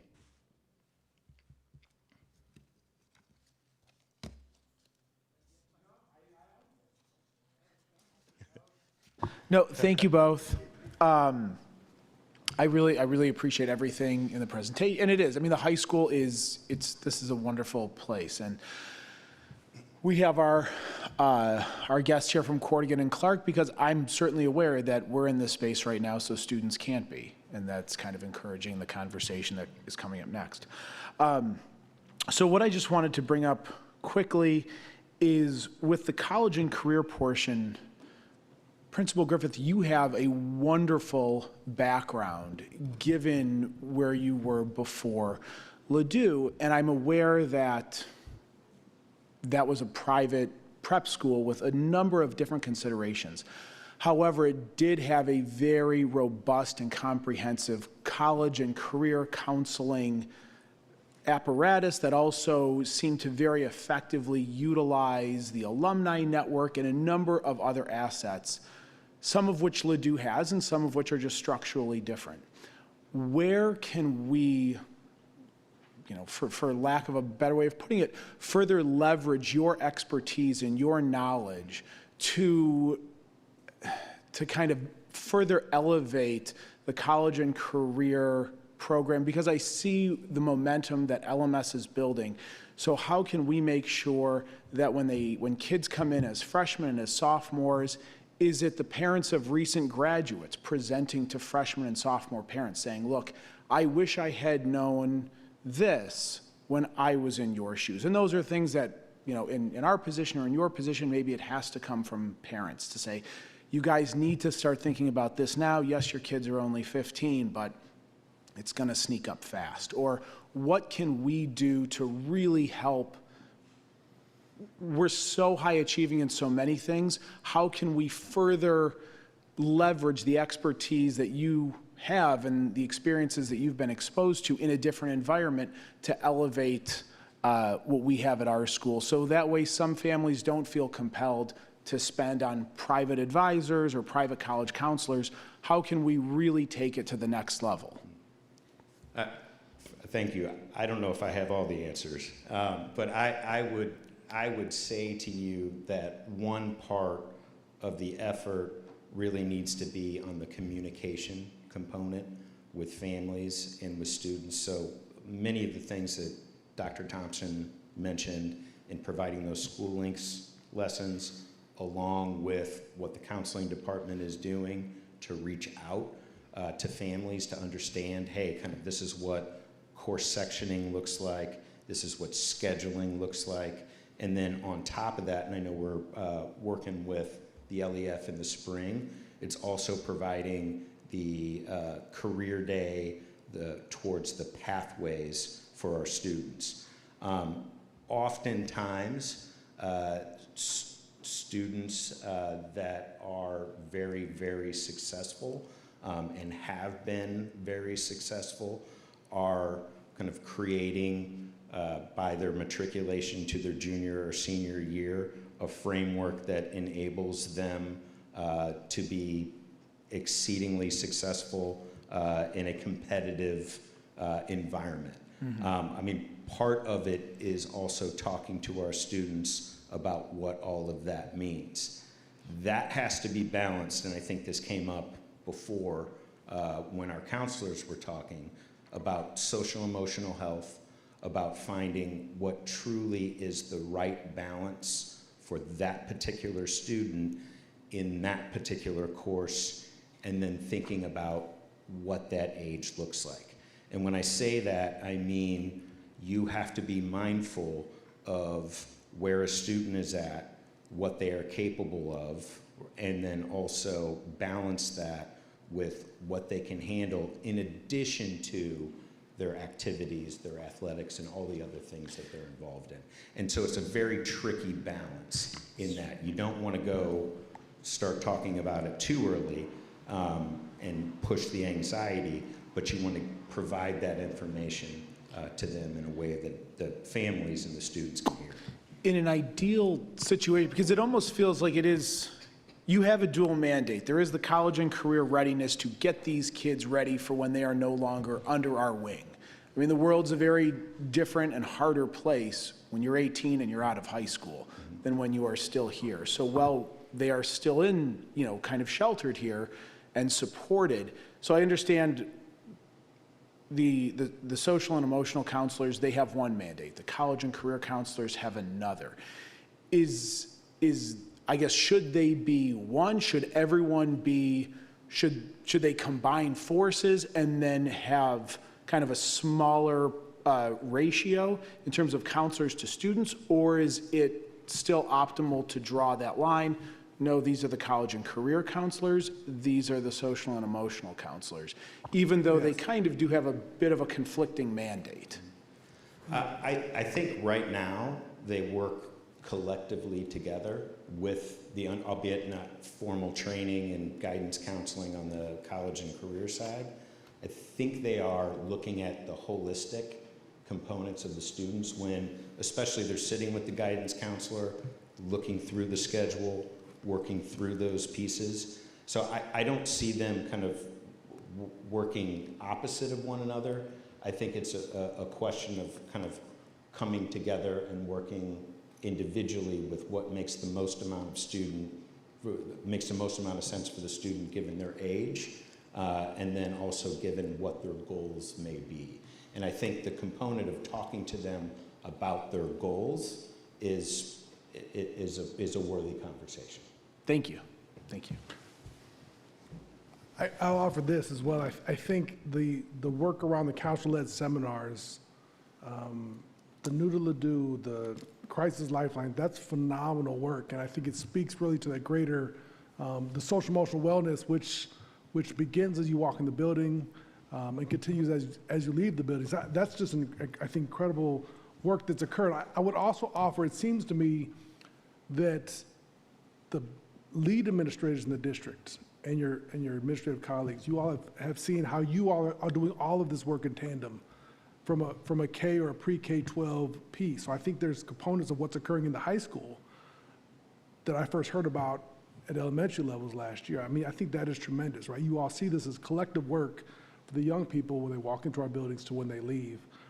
But the council-led seminars, I think, though there's an additional role, I think we have phenomenal counselors. I think, but what I think Peter was alluding to, but what I see here is really creating opportunities for counselors to lead work that only they are qualified to lead, because everybody else aren't counselors, right? And so I think I appreciate what I see here, and the focus on growing human beings who are able to ask questions, receive feedback at whatever level that is as they walk into a post-secondary world. We used to talk about the work that your team is doing being the soft skills. And these are really the ready skills that folks need to live healthy lives. So I appreciate the dedication, it seems clear you all are doing to ensure we have students who are critical thinkers, problem solvers, and care about one another in whatever that post-secondary world looks like. I would also say it sounds like, just anecdotally, what I've heard and what I've seen is, to Peter's point around kind of the departments and duality thereof, there's a tandem working together of departments that didn't exist years ago, and it just didn't, right or wrong. And I think there's a tandem work around the social emotional wellness folks, the college and career folks, the counselors who are tasked kind of by Alpha, et cetera. So I appreciate the work as I see it, so thank you. And I would add the teachers to that mix too. Just being in the boat of having a senior, that the teachers have been really instrumental in being an important part of that puzzle to help really kids figure out what is their, as much as you can at age 17 or 18, what is your passion? What could that look like? And giving them the opportunity to explore lots of different things. So from an anxiety-filled senior parent, thank you to college and career and to all the teachers and the staff. But I agree with what Pablo said. I love seeing all the different ways that departments are melding together, and you're using the expertise of everyone in the building has an expertise, and how are you using it to make the whole stronger? I'm just really, really impressed. So thank you so much. I'll echo that quickly. I'm not the parent of a senior graduating, so I can't talk so much from firsthand experience, but from the 10 up to 60,000 foot view that I've been at various times of this student population, I think that we use the word ready a lot, and it has different meanings, but I don't think I've ever heard anecdotally or secondhand of a family or a student saying that their student wasn't ready for whatever came next. So I think that we talk a lot about college and career, and how can we be improving, and how can we be reflecting the needs of our students as they're growing in 2025. But I think that a lot of that we talk about our student population is growing, and so are our resources as available as they could be, which is a very different question than are they leaving here ready? So they're leaving, my understanding is that they're leaving here ready, whatever it is that they land up in, whether it's more of a career path or a more technical path or a four-year, they're ready for whatever that is. So if we're spending time at the middle school level introducing, and at the high school level saying, are our resources best serving that? I think that's different than, do we have too many kids for the amount of people who work in our college and career office to feel like they're having a one-on-one experience? Those are two very different things. But in terms of the collective wholeness that Pablo described and Marissa kind of echoed, that is the pie, the whole pie, and that pie is filling it up, in my opinion. So in terms of what they're ready for when they walk out of here, and I could be wrong. So I don't want those 2 points to get confused, because they're different points. So I think like little tweaks in terms of just the amount of time in a day is different than the big picture. But that's me. Thank you. So a couple things I'll say. First of all, thank you guys for spending another evening of your week up here. Yeah, and you're not done yet. Thank you. I also wanted to just remind, I know our board knows this, but our community, we are looking at college and career, and we're looking at our counseling programs from a K through 12 perspective. And we've already had a lot of meetings on that. Brad's a part of those meetings. Angela is. I know that Layla and Julie just met with all of our principals and counselors from our elementary level. And I think we had it all the way elementary, middle, and high school, all the way through. And we got some good data from them. So we'll be getting some more information around January on that. And we may be coming to the board with a request. I will tag on to what's been said about the college and career specialists. They have a certain skill set that our counselors don't. And then also our counselors have a certain skill set that our college and career specialists don't. But to Brad's point, the communication is so very vital in all of that. I'm really happy with some of the work that the the counselors are doing with the college and career to get out their message to students more. There's a lot of communication efforts that are going on right now. I did want to also mention, I really like hearing Andy, the student voice, with the Professional Development Day. We saw that, Amy mentioned it, but I will tell you that I get a lot out of hearing what kids have to say, even when they're walking in to go through Open Gate. Their voice is so important. And one thought that I had, and not for this January, but something I'll just put a little bug in your ear, because I've thought a lot about it with our Student Advisory Council, is can we, around a holiday period, invite some of our former students to come back that are currently in their freshman or sophomore year of college to be able to hear what they have to say? Are we missing the mark somewhere, or could we have done something better, because they're right in the middle of that college game or career game, right, wherever they went on that. And then I really liked the conversation that was going around grades and assessment. And one of the things, just my conversations with our students, that impresses me so much is I really think they are at the level where they are not just, hey, I know what I have to learn, but they're also reflecting on, I'm weak in this area, I'm weak in this area.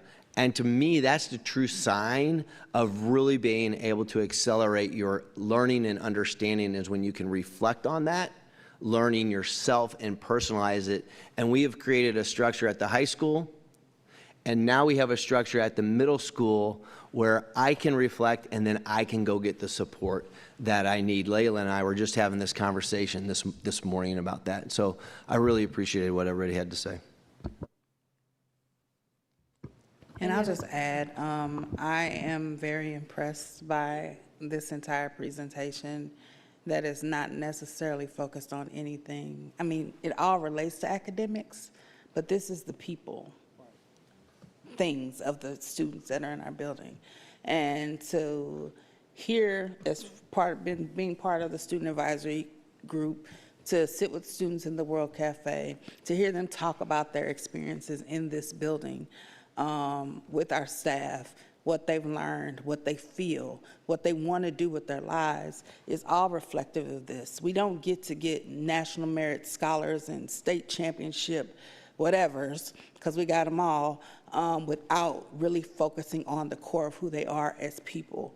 And we have done that in a tremendous way. And I'm grateful for all of the work that you all have done.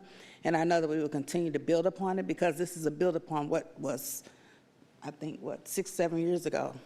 So just to continue to see the growth in the staff and the way in which we approach education for our students is remarkable. So thank you so much for all your hard work. Thank you. No? Thank you. Thank you both so much. Thank you. Really impressive. And you get to stay? Well, Brad does.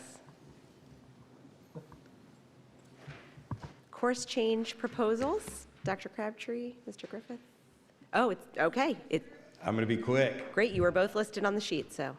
So this one really truly will be quick, because you have the memo, and from this memo there really aren't too many significant changes, albeit 4 or 5 pages long, right? So just for context, so you're aware, the course addition and change process started at the beginning of the school year, as teachers and departments were provided with information regarding the process that we implement for curricular changes. High school teachers and administrators every other year review courses to make additions, revisions, and deletions based on research, best practice, student interests, and here are the following proposals that we are recommending. I am just going to highlight the true big picture ones, and then if you guys have any questions about the semantical name changes, I can certainly address those. But as I had mentioned in the presentation, we are expanding the engineering strand of Catalyst to include the capstone course and provide students with the opportunity to design, build, and apply real-world solutions to engineering models. As I said before, we did this expansion from the educational strand a few years ago. In addition to that, we are expanding the PE elective offerings to include all students and creating a new unified PE course designed to promote fitness, social interaction, and leadership by pairing students with disabilities alongside of their non-disabled peers in a supportive environment, again, throughout the course of the day.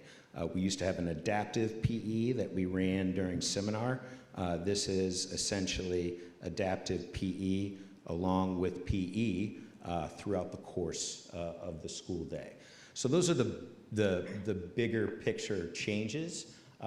Everything else is a reflection, if it's an elimination, of lower student enrollment. It very well could be a name change to reflect kind of a more accurate depiction of the curriculum, or a name change to maybe garner more interest so the course does not have to be deleted down the road. Those are all of the pieces that you see there. So, questions? Not a question, a comment. I just want to say I'm really excited to see PE 910 and PE 1112, because I think what happens is a lot of upperclassmen maybe don't want to take PE during the school day because they feel like they should have done it earlier in their career, but it's a really, especially kind of with this health and wellness focus, and I know team sports and things like that, but a really good way for kids who need one, to move their bodies, or B, to take a break from a more stressful, rigorous schedule, that this gives them an opportunity to do that without feeling like they're missing something. So I was really excited to see that. And the unified PE, of course, I'm excited to see that as well. Yeah, I was going to say, the unified PE is like, my heart is fluttering over here.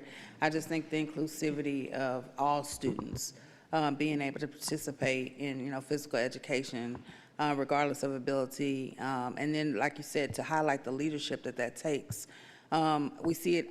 Sparkle Effect is one of my favorite groups here. My favorite. And I think that this is an expansion of that. What we have done to include students with all abilities into our school building, and to allow them to participate at whatever level they can, and then making our students more aware of those with different abilities is something that is just, again, it's remarkable for our community, and it just highlights the need for all of us to just look at people for who they are and respect them. So thank you so much for that. Oh, yep. Sarah Davidovitz. Thank you. I appreciate you commenting on that, because one of the things, as I kind of entered the role coming in, the way the class previously looked was it was basically a special ed class. So one of the things we talked closely about was just creating a space where there can be inclusion in the context of our classroom, especially in PE. So really, really excited about this addition to the courses, and I think it's just great for all of our students. So really excited about it. And then one other piece with the 9-10 and 11-12, there's also, particularly with team sports, it's a very physical class, and there's a very, very big difference between a 9th grader and a 12th grader. So a part of that, too, was also taking those components into consideration along with that. I just had a really quick one. Could we go down to the new English class? So is this, and I apologize if any of my colleagues roll their eyes at me, is this like Joseph Campbell in Hero of 1,000 Faces? I don't know the specifics of. Oh, no, sorry. He was a teacher at USC. It was basically how similar. And the reason I bring this up is just because I think this is a very opportune time, because it really breaks down barriers to say, well, this is your belief system, this is mine, but to really see where they align, and in fact, how many more things we have in common than perhaps are different based on cultural or religious identities. And so I think this is a really special and aptly timed class to add to the high school, just given sort of the global environment. I think this is a really, really neat idea, and I would love to hear about the progress in this class, and just to see kind of from where the students start and where the teachers see them at the end of the class. I think it's a really neat idea that it's being introduced.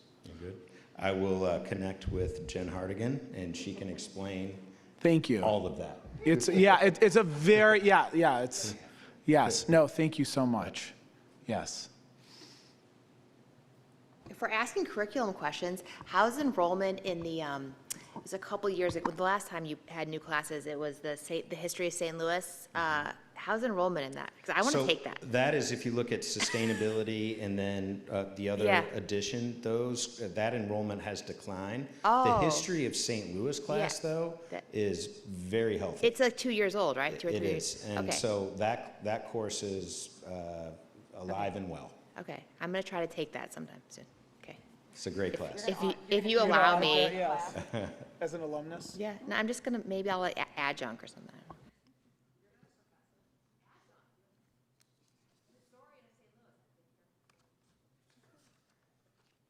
If you needed a TA or something, I guess Jennifer is offering. Any other questions about the course change proposals for this year? Okay, thank you, this is great. Thank you. Thank you for your time tonight.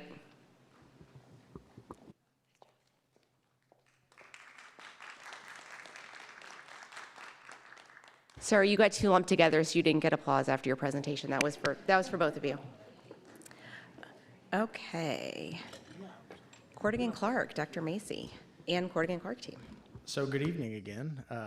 Two tough presentations to follow, but it's always great to hear all the wonderful things occurring at our high school and our middle school. Thank you, Peter, for the introduction into the admin center discussion. So we do have Cordigan and Clark here to present, but quickly before they begin that, I just want to summarize a little bit of what we spoke about at the special board meeting when we introduced the B1 concept. So we do appreciate everyone's patience and flexibility throughout this process as we've worked to find the most ideal location on the middle school campus. So we have explored numerous options that we will readdress again tonight and open, but B1 is the newest option, and that is located in proximity to the field, closer to the tennis courts.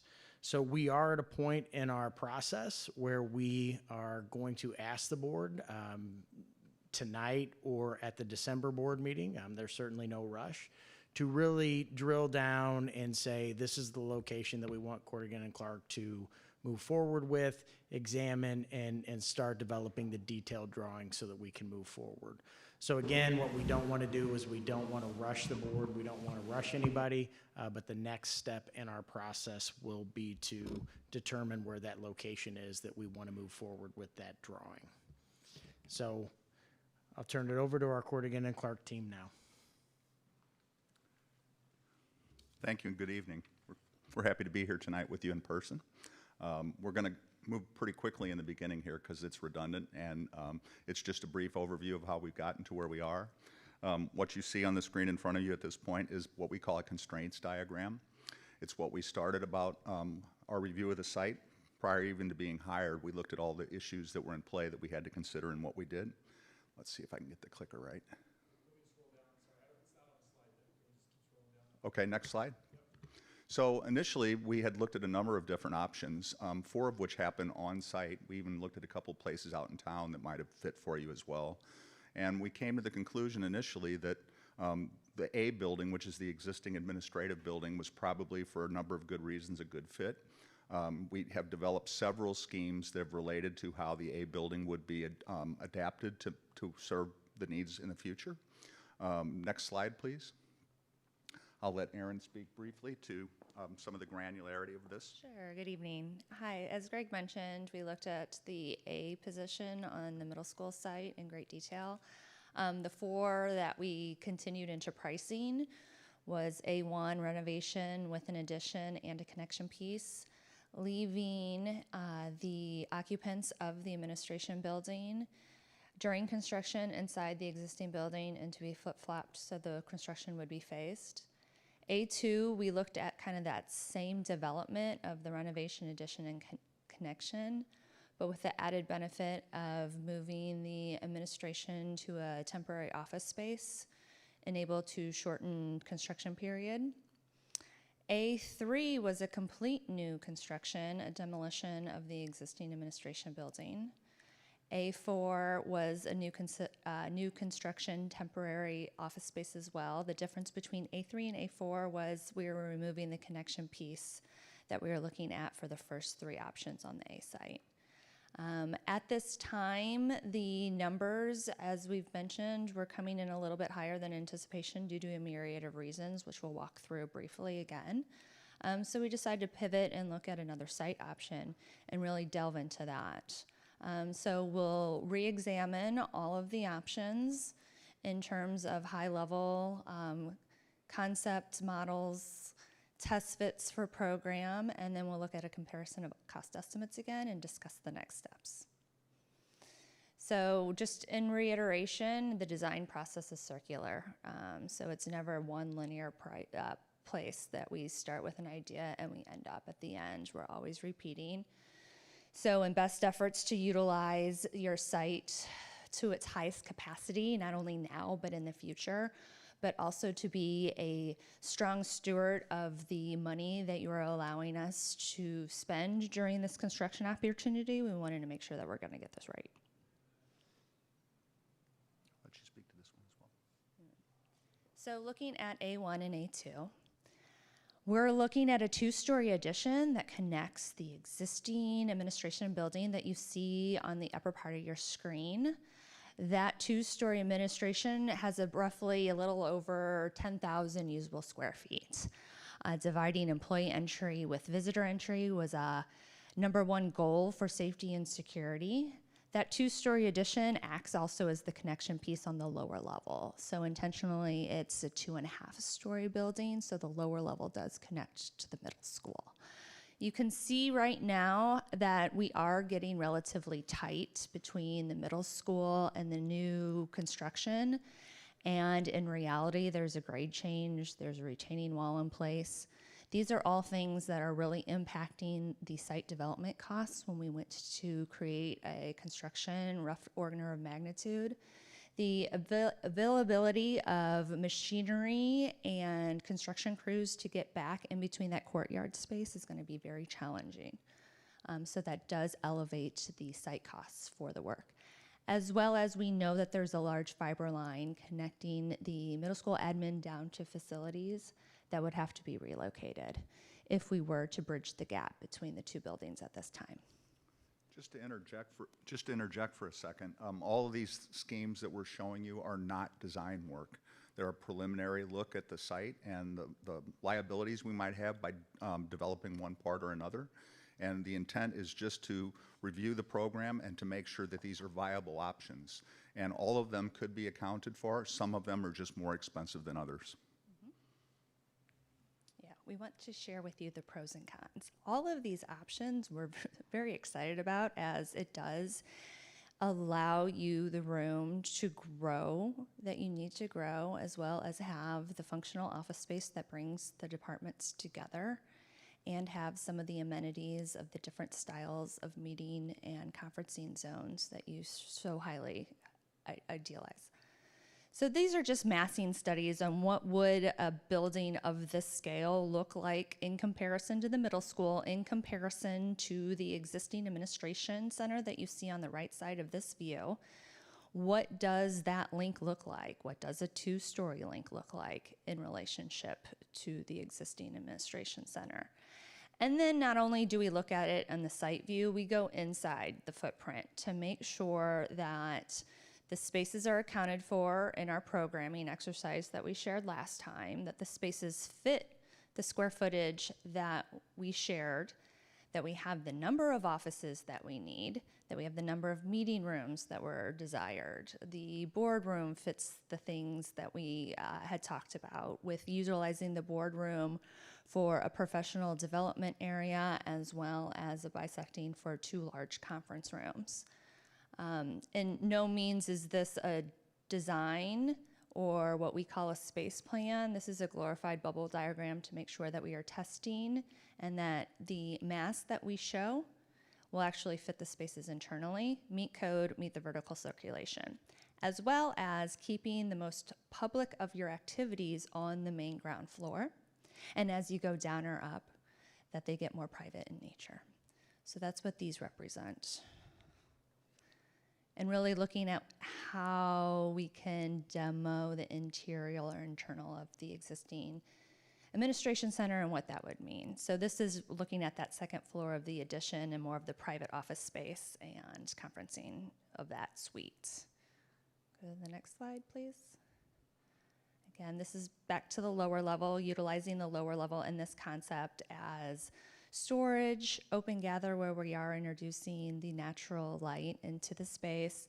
And this concept does show that the print area does remain with the administrative building, and allows for a small connection is what has been priced in the cost estimate that you guys will see in a minute.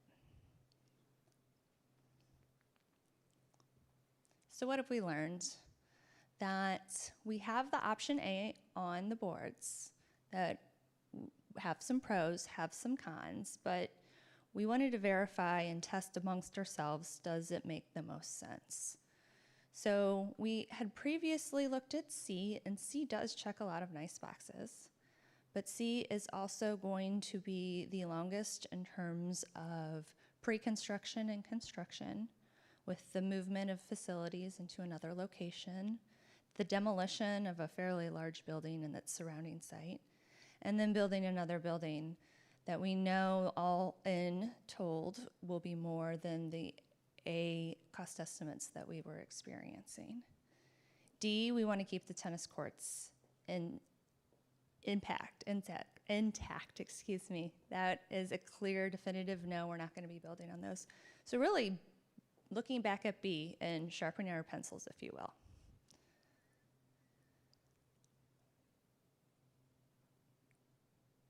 Next slide. Yeah. Thanks. No, you're fine. So what does B allow for us? And what does that give to the middle school site? What does that give to the administrative center? It does eliminate the need to move off site for the staff during construction. They can stay in the current administration building while construction is taking place to the north. It does not impact the field hockey field. We can still have space for that.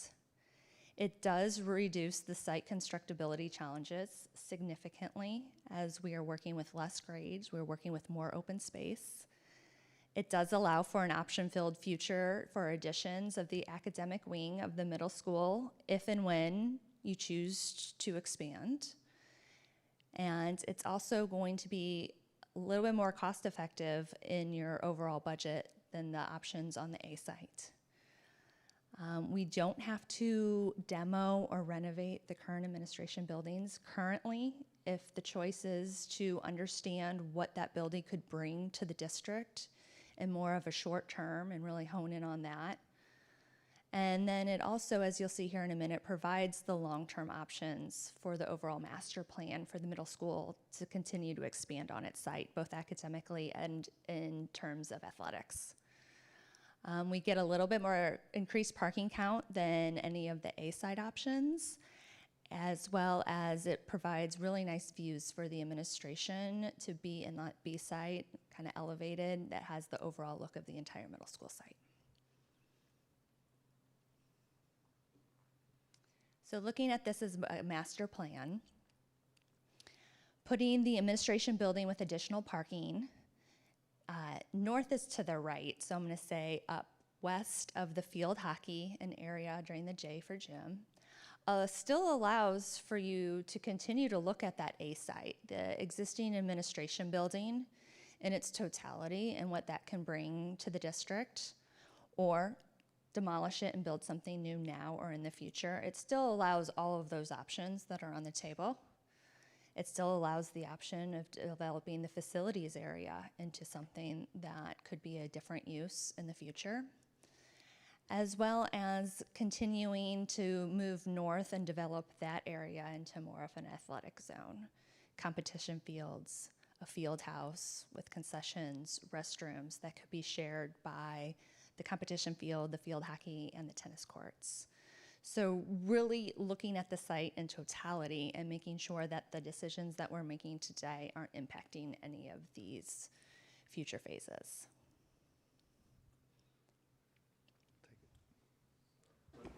That one there, that's the one. This is an important slide for a couple of reasons. The first is we've heard from a number of you that you don't want to paint yourself into a corner. And some of the things that we potentially were doing would limit your options going forward. I think the one that we're talking about now affords you the most opportunities for assessing over time what your needs are for the middle school. And that really is something, I think, of value to you. We had also suggested that a master plan made sense as it relates to the site here. Like the 5 Center, you have some issues from front to back and how people access those things on that site. I think that knowing that up front on this, we can probably do a better job of some of those choices to make those more accessible deeper in the site over long term. And what we're showing here is a high level sort of master plan where we think we're going to use the building on that site as a retaining wall to manage the grade that's back there. So you'll have a lower and an upper level of the building. And that'll work well because the public can come in at the lower level and be front and center in their approach. The staff can come in on the second floor level from a separate entry, and those people that have business with the district that they'd like to keep private could come through that door as well. So the building actually does some of the heavy lifting in terms of the site work that has to happen to make it work well. The foundation of the building is actually going to do the retaining that we need. The rotation of the graded field there turns to make all this fit together. And the loop road that's there is actually a really effective piece of material for you to deal with because it not only provides you access to all these things, but it also provides you additional parking for those events that happen on evenings and weekends because the fire department wants that road to be 2 lanes wide so the trucks can manage it, which means when you have an event going on, you can have people drive all the way to the back there and park adjacent to the field they're going to attend an event at without having spent extra money to do that sort of. And at the end of the day, we think what we'll provide to you is a master plan that's a little bit more detailed, that speaks to the things on the back of the site, so that when you're explaining to your community what the value of this is to them more broadly than just the administrative building, it will show some of those amenities as well, and I think they'll find that helpful to understand.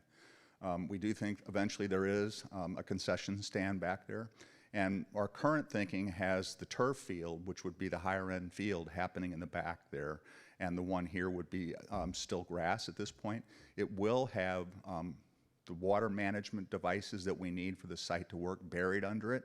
So if it turns out that as we go through the process there is the money to do turf there, there's no reason why you can't do that. But our current expectation is that you would put that off to a future phase and in the back there and have that work better. What we are providing within this new building there is a restroom that will serve the fields. I think that goes on the 2nd floor, which means it's closer to where the tennis courts are. But the good news is that's only 1 flight of stairs up from the field level to get to that. And ultimately, it will be located in the back where the more people from various fields back there can take full advantage of it. So that's a high-level look at it, and we'll obviously talk to you as we develop that as a drawing to explain to the community at Ladue what you're doing back there beyond just the building itself. Next slide, please. I think Rick's going to speak to this one. So we wanted to put together we call a site logistics plan to look at how this would all work during construction. Obviously, safety for the students is most important while we're building this building. So the red outline is, there's 2 dashed lines, one's smaller, one's bigger. So we think what's going to happen at various times during construction, you'll need a bigger area that we need to work on, and it'll get smaller probably as the construction progresses. And also the parking will probably fluctuate. We're going to always try to maximize the parking for the existing administration center, knowing that you're going to be living in this during construction. So in the beginning, you may have some of that existing parking lot available, but there'll be some point where we have to take that away. And I think at the end of the project, you'll probably gain parking back on the north side. So that's something that we'll work through as we progress with this and work on the phasing. The yellow line is demonstrating how we think we will maintain access to the rear field and the tennis courts. We think you should have full access to that the entire time during construction. And that line is kind of conceptual. There are some things about it we'll have to look at closer, how you get through certain areas, and that'll probably adjust. There may have to be some temporary measures that we put in place to allow kids to access through there, and maybe a tree has to be removed or something. But I think there's a couple different ways we can do that, and we'll work on that more as we progress with construction. On the top there at High Downs Lanes, we're thinking that's how construction will exit the site. And the light blue line is kind of representing, we think how deliveries will come onto the site. We would encourage the contractor to do that early in the day before school starts and really trying to minimize any traffic that would go through the school. So we're really focusing all the construction on the kind of planned north end of the site in that red outlined area. That'd be a fenced-in area that keeps construction and kids separated, and then again, allowing that people to exit on Hightown Lane there for construction. And again, we had promised previously that we're going to do a very particular parking count to make sure that we're raising the number sufficiently to get it to where it needs to be. We've identified various places within the site that we can bump the number. And then if you consider that traffic lane that I talked about, that's a lot of parking that can be accommodated on that as well. Even if you do it in a future phase, it's going to raise the numbers to where you need them to be. And one more thing, the two areas that I kind of circled in yellow, those are areas that we're going to have to look at closer as we move forward, because those will be areas where potentially students may be overlapping, where construction parking or trucks are driving through the site. So looking at how a building of B1 in the footprint that we showed in the site plan, how does that work with the grading of the site? And as we mentioned, the building does act as a retaining wall. So on the west side of the site that you're looking at now is the upper parking lot. That would be essentially a two-story building, with that third story being on the lower. So this is to try to keep the mass of the building down at a higher elevation, as well as utilizing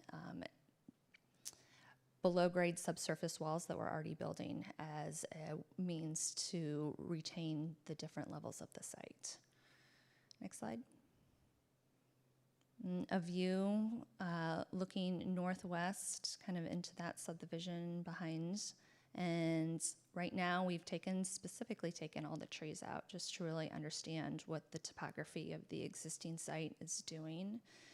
And as you can see from this view, it does look, you can tell that the building is much more sunken down into and meets the grade of the current administration building and is almost to the same grade as what we would recommend the field grading. And obviously, these are just diagrammatic sort of volumes to represent the shape and size of the building, so the design hasn't really begun to inform that. The good thing is that it presents the smallest facade to the neighbors, so they'll be less likely to be provoked by it.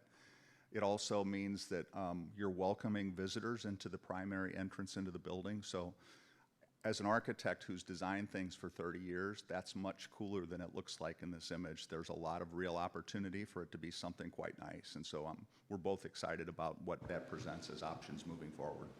For this process, and I appreciate the consideration, obviously, for the neighbors who are adjacent, I guess, how does it work with something like this if there's, given that this is our property, this is consistent with the usage, would we need permission from the city of Ladue, or do we hold a public hearing?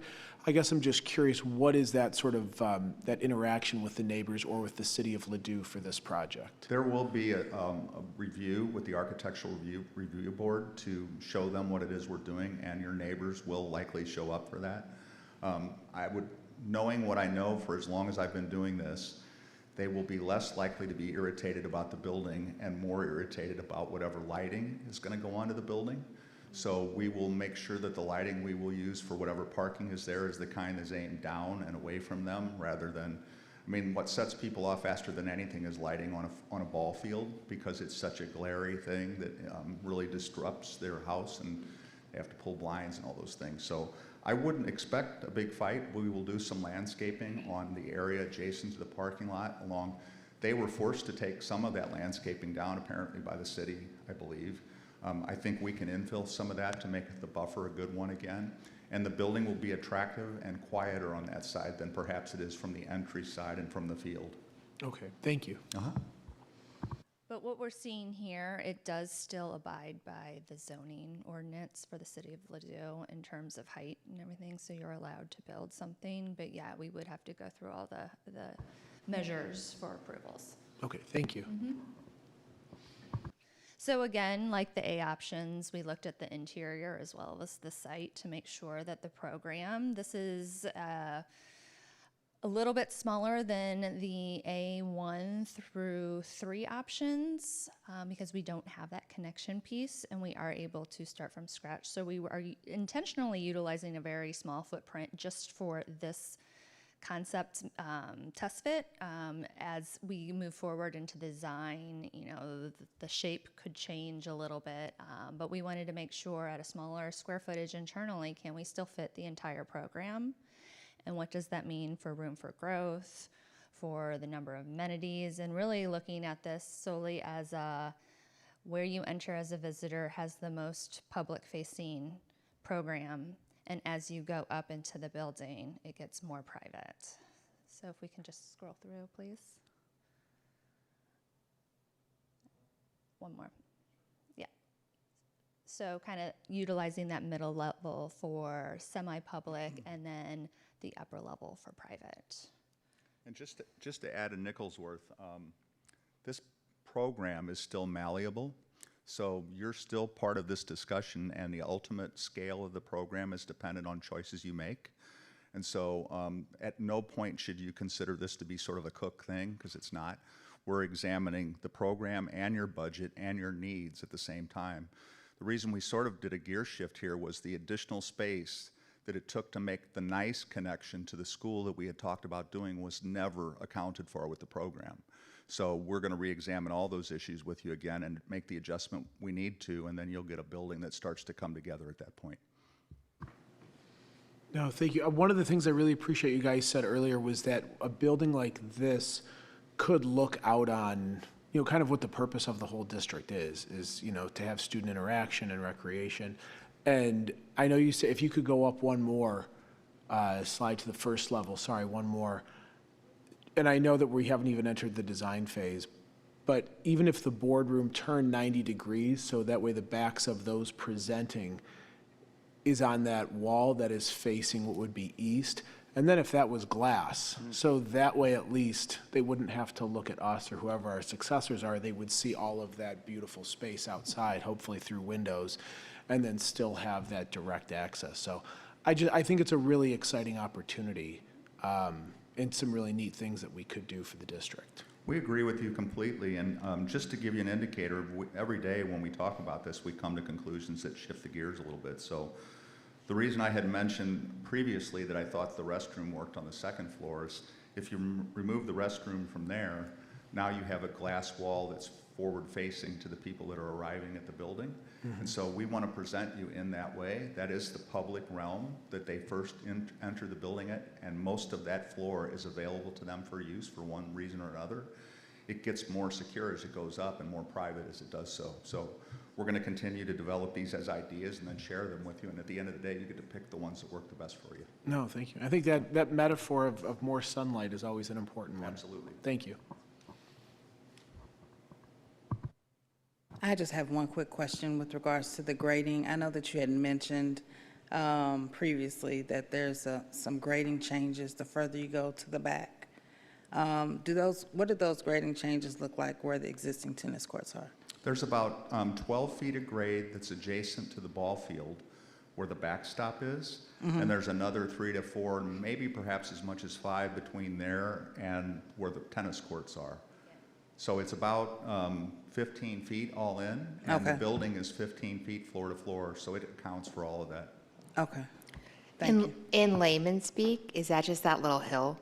That little hill you kind of run down before you get, okay. That you don't even notice that there's about a 15 to 18 foot grade change. Okay, because there was like a little hill, for sure. Okay, so that would be. It starts outside of the existing administrative building at the parking lot and slopes up gradually and then gets a little steeper in the back. Yeah.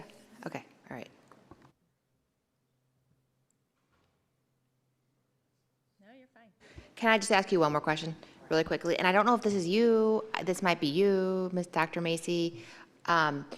We talked in our last open session about the grade and the, I heard something different last time. I heard the benefit of doing a new field now would be saving close to $500,000 because we have to regrade that space anyway. I think you use a number of like maybe $800,000 all in, but we're going to be $400,000 to redo the grading there anyway. But if we waited because today you suggested waiting I to add backed the into turf it this time a field. little bit differently. What I said was. Okay, I'm sorry, I just want to get that clear. So the field that we're accounting for there is scaled the way it needs to be in order to work for you. But we know that we're nibbling at where the realm of the budget ought to be, and we're north of it at this point. So if you decide to wait and do that as phase 2, and we had talked about the field that was going to be turf and the competition field likely should be in the back where there's more room for it to work properly. If you wanted to do it in the front side, you could, because we're going to grade that field in order to put the water management tools that we need under the field. So it's an option you have going forward. You're back to the a la carte menu, and if you want to spend more money, you can. Well, no, I'm just worried. I'm not worried. It was more of like, spending 6 to save half a dozen sort of thing. Because if we're going to be take this the right way, we spend a lot of time on the board saying, well, a couple boards ago people decided this, and at the time it made perfect sense, and it probably would still make perfect sense now. But 6 years ago the board decided not to bring this building to bond. Because had it happened, I think, and they made a great decision because we passed with flying colors, and there's no reason to second guess that. But had that building A location gone through at that time, it would have been a lot more cost effective to connect it to the middle school. And now that they didn't do it then, it's probably cost prohibitive to come back and build a structure that's going to be connected to that.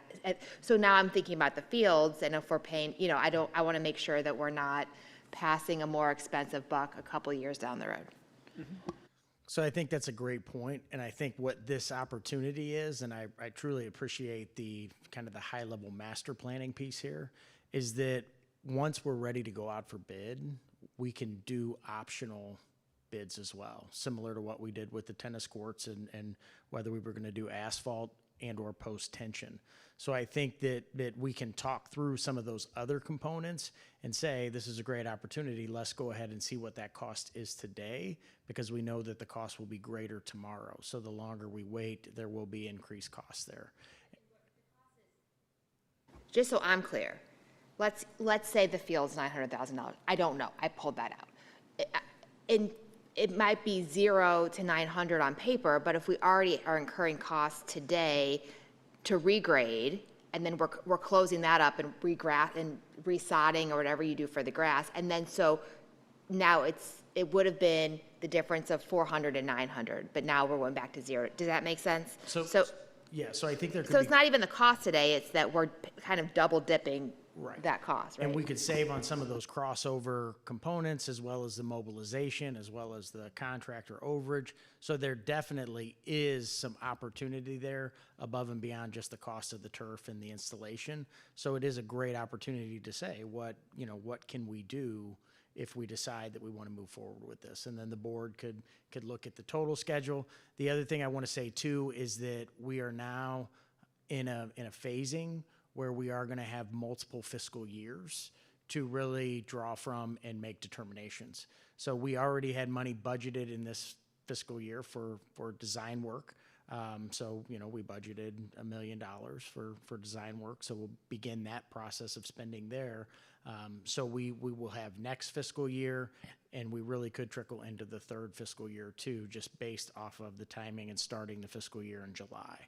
So it does provide some opportunities as well from a financial component too. I've got one thing to add briefly. The field that we would locate adjacent to the building is the scale that it needs to be, but when you then account for what bleachers you might want and amenities to provide a competition level field, it will be tight. If you do that on the back part of the site, you don't have those limitations. So we initially just started talking about the front field as a practice field, but one fully capable of supporting a game. And the choice is really yours to make, and it comes down to the budget and the timeline. Yeah. As you'll see here, we did provide kind of a la carte. Here's what a practice field with sod, and here's what the full turf field, and start to look at the costs both ways that we can continue to track as well. But the foot access is going to be the same. I mean, even if we were not to build out a field in the back right now, the road that you described to us is going to be very spectator friendly. So that's all of these things can happen based upon your needs. So the road, for example, could be done as a second phase.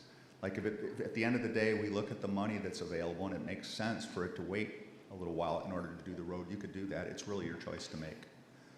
If it's needed, then we put it in now and that's the end of it. And I think what Dr. Macy had just explained was by virtue of this extending into the next fiscal year, there is some more money available to make some of these choices if you want them. So we're just going to give you the options and tell you what the costs are, and you all as a group are the ones that get to decide where you spend the money. That's what my question was. Yes. And that doesn't change. That's the road, that's the road, no matter, Right. yeah, okay.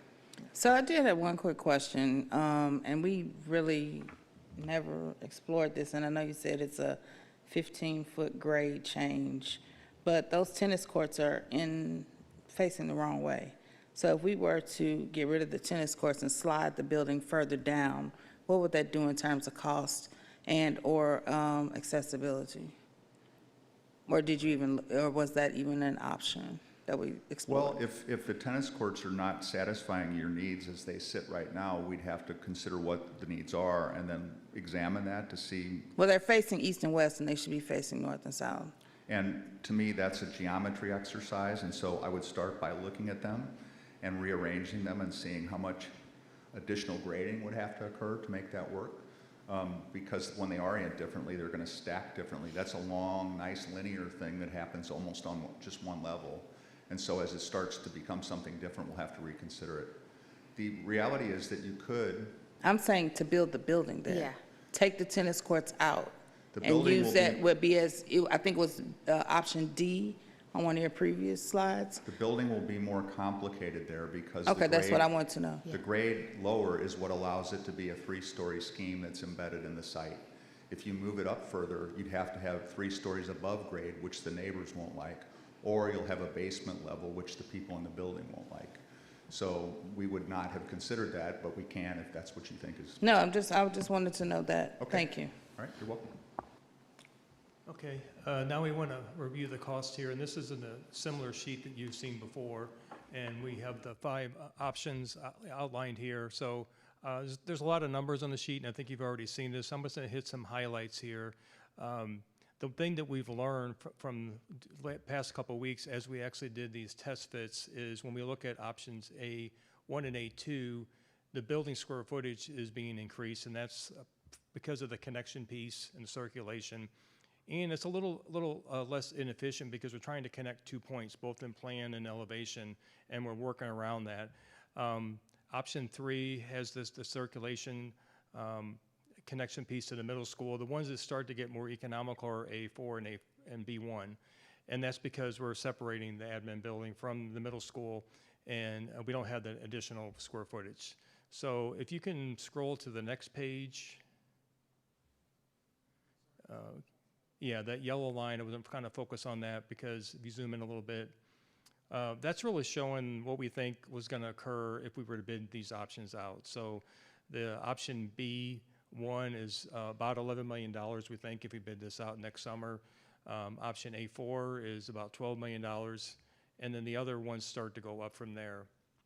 Kind of below the line that says grand total, you're kind of seeing a comparison of the cost and the square footage that kind of explains why some of these numbers are going up a little bit compared to B1. So again, A1 and A2 are about 32% more square footage in the building, and A3 has about 17% more. So that is contributing to some of the cost increases, and you see the cost delta there. Options A1 and A2 are about 68% higher, and then A3 is about 33%, and A4 is about 11%. And those 2 buildings, A4 and B1, are about the same. The biggest difference is with A4, we have to include the cost to demolish the old administration center, abatement, and some additional work that has to occur there. So also at the summary there, we've included soft cost, about 13%. That was very similar to Prop L. That includes all the fees, furniture, technology, those sorts of things. Basically everything you would pay for that would not be in construction is in those soft costs. And that gets you to the bottom line number that you're seeing where it says grand total. So we think the B1 option right now Again, we haven't designed anything, just looking at the costs that we've gathered so far would be about 12.9. A4 is about 14.4, 14.5, and again, the other ones start to go up from there. Other things to consider is with A1, I already talked about the A1, A2, and A3 not being as efficient and more square footage because of the connection. With A2, A3, and A4, you would have to also move out of the building during construction. And we are holding a $400,000 allowance for that right now, but we would have to investigate that more and kind of really, we started to look at some options of where you could go temporarily. We'd have to include those lease costs and start to develop a budget for that if you wanted to pursue any of those options. I have a quick question. With the B1 option, does it account for what then happens to the existing building and any cost to mothball it or residual use for storage? I mean, its location is optimal. It's right in the heart of the district. So as far as providing support services or storage or things like that, I feel like that's worth examining, but that then is an additional cost. That is something that we could examine. Currently, the budget does not reflect doing anything to the existing building. We are going to be working with Mike Noonan to kind of determine what the ongoing annual kind of maintenance cost is just to have the building. But that is something we could explore further, what that building could be used for, in the near future or long term. Okay, thank you. The luxury of this idea is that it gives you more time to consider these things and come up with what might be a better solution. And that applies in a number of different ways. More specifically, as it relates to enrollment, because Dr. Macy has shared with us that your enrollment is up there at the school, and it's likely because people that are paying to go to expensive schools realize they can get as good an education for their kids as they get by paying for it. And so that's a trend that isn't likely to change. So the current scheme, the B scheme, affords you the opportunity to consider over time where you can meet the increased enrollment needs and what you should do to add that new building later on, and that's a winning situation. That we learned the lesson from you about selling the property previously and hamstringing yourself as it related to future choices. This gives you the most opportunity to make the best call about how to do that connection. Yeah, I have a question. The square footage on B1 is double the original admin building. Do we really need double the square footage plus I count 26 offices? Yeah, the 21,000 square feet, that was based on the program we had been given when we started the project, and we kind of vetted that out through the series of meetings we had with you all and the staff. And right now we're holding, originally the program showed we needed about 26,000 square feet. So of the course of laying this out, we actually were able to tighten it up and get it down to 21. That also keeps the print shop in the existing admin building on the lower level, at least for the short term. And also I see for demolition, you have about $250,000 for the old admin building, but that doesn't include mothballing year after year until either it's demolished or renovated into something for more students. Yeah, the demolition cost would be included on the options where we're tearing the building down and you're either going to build on top of it. But you're right. We have in these current estimates, we're not including any costs for what you would need to maintain that building, or if you wanted to do any improvements to the building. That can be looked at, though. Thank you. And I thought we also, and I could be wrong, on our last open session, Dr. Macy and Mr. Noonan, I believe we're going to, in a separate presentation, sort of talk about the long-term ramifications of keeping that building and options that we have in terms of what we want to spend. So I would, for my own, it's probably easier for me to keep those separate, and I don't know that you all need to worry about trying to learn what our day-to-day logistics needs might be for it either. So I don't want to overburden you or confuse our budget, because I think they're probably two very separate budgets. It is, and Mike has already started talking to the city about codes and ordinances and what we do if we indeed say we're not going to inhabit the building for this period of time. What do we need to do? What are the ordinances? So we've started that process. So we will break down better what those costs are. But I do want to say that, the demolition of that building, there's going to be some variables that we just don't know. I mean, one that we have come to know is asbestos. So there's going to be a significant abatement there. The other thing, too, is the impact of demoing the main level and the basement with that retaining wall there to the middle school. So there's going to be some variables if we decide that we want to demo that building. You know, I think what we heard tonight, though, from Mr. Griffith is that, you know, we've begun the process of reimagining some spaces. I know if you talk to Dr. Thompson, she's talked about reimagining some spaces. So what we found through this exercise is that we have that concrete frame, and we have a great opportunity right there to reimagine that into some student-centered learning spaces. Now, we may not know what that is today, but if we keep that space where it is and the cost is minimal to maintain for 1 or 2 budget cycles, again, that pushed us further and further along into our fiscal timeline, and it could provide some opportunity to reimagine that space, you know, even sooner than what we all know today. You have a lot of opportunities to talk about this and the time to do it in, and we will support the conversation and whatever help you need. Thank you. Okay, we're going to quickly look at the schedule. This is the original schedule that we put in our proposal that had us completing pre-design in October. So if you go to the next slide, we've kind of updated this to kind of reflect where we are right now. This is showing if we were to have approval to start design in December. And again, this schedule is built in a way that our big goal here is getting construction started at a time where we can get that all in place before school starts. That would be an important goal. So this, again, design starting in December, mobilizing August, September, construction being completed November of 2027, and you'd be moving in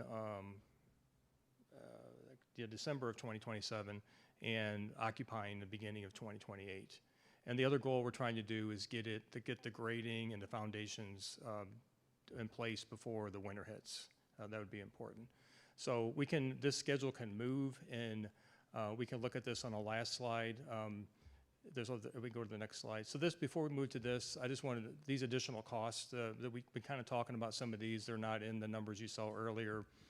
We have a separate budget or allowance if we want to improve High Down Lane and widen that up. We have costs for there. One of the things we're working with AT&T right now to try to determine what we would have to do and what the cost would be to relocate that gear. So that $200,000 right now is just a placeholder. That's something that we'll be able to firm up as we continue to talk with them. And then we have 2 options for the field to include that loop road that we were seeing on the plan. That's kind of an optional price. And then if that field was, this was priced if it was grass or artificial turf.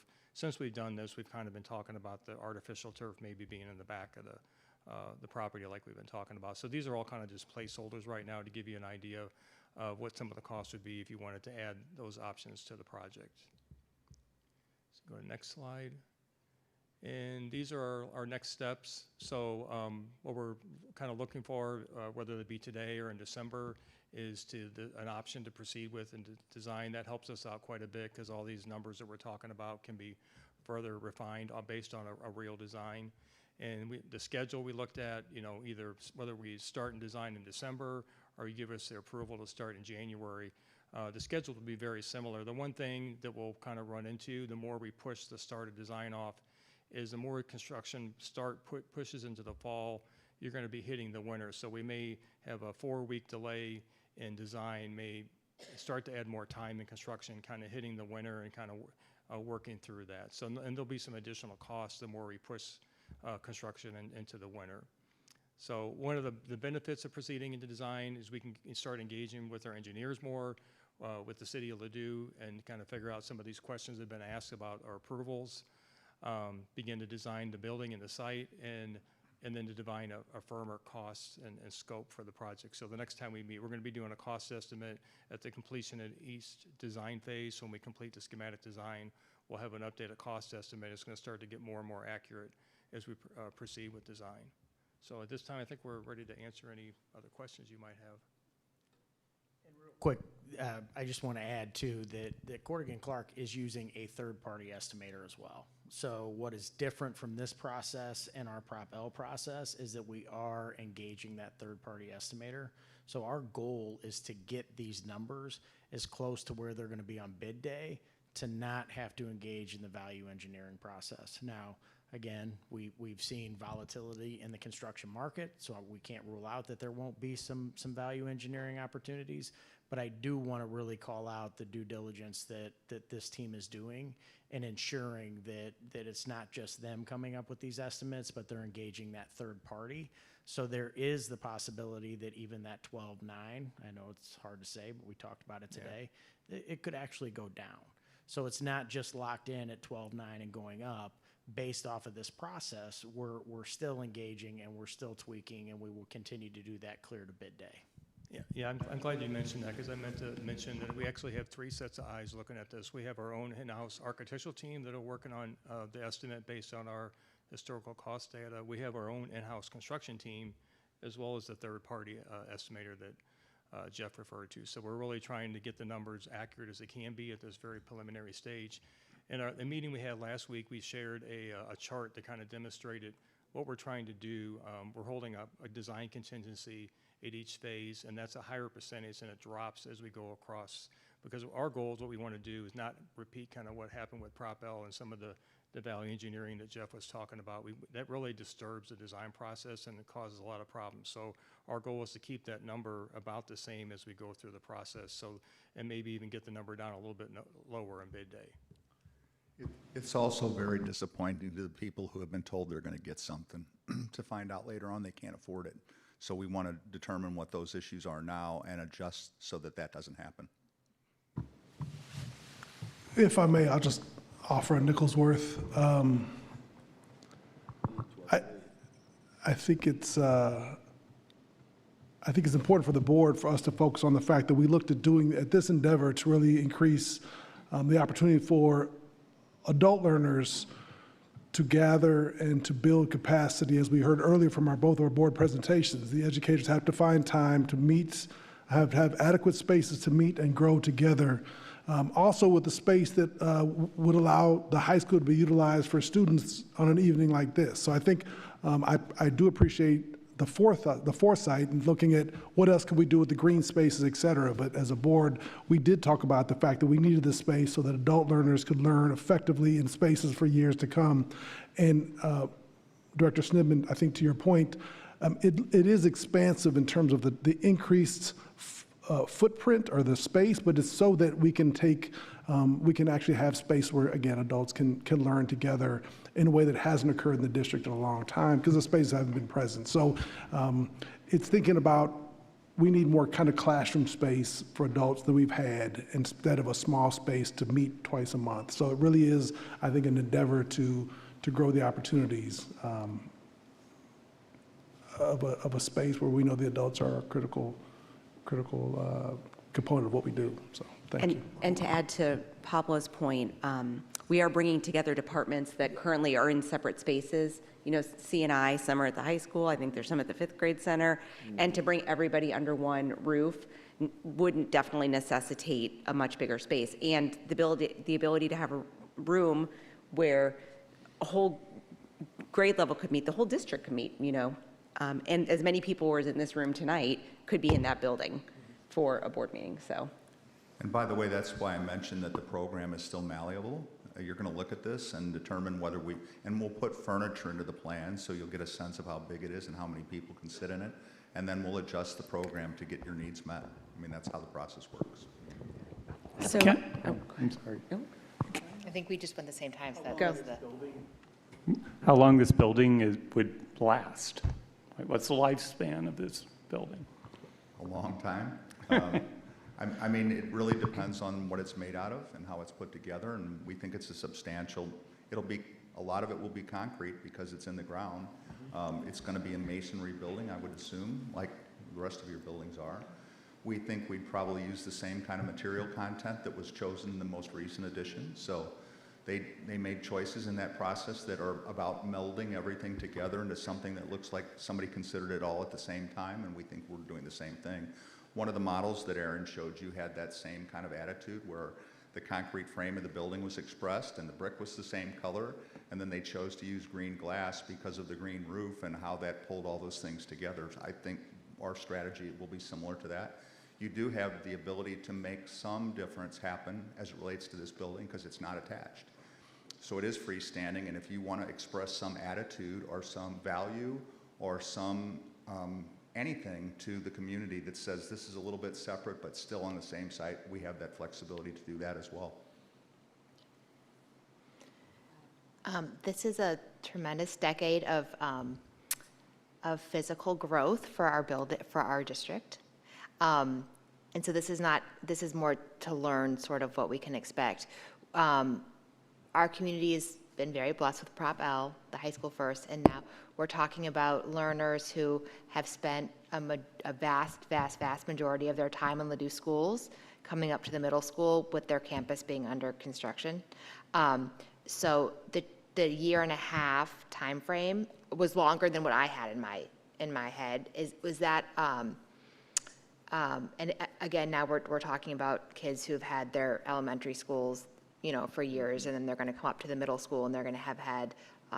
So is that a conservative estimate for time that you would be turning it over, or is that? And I don't want to we can't rush. We cannot rush greatness. And I don't want that, but that is just something to manage from the parent community.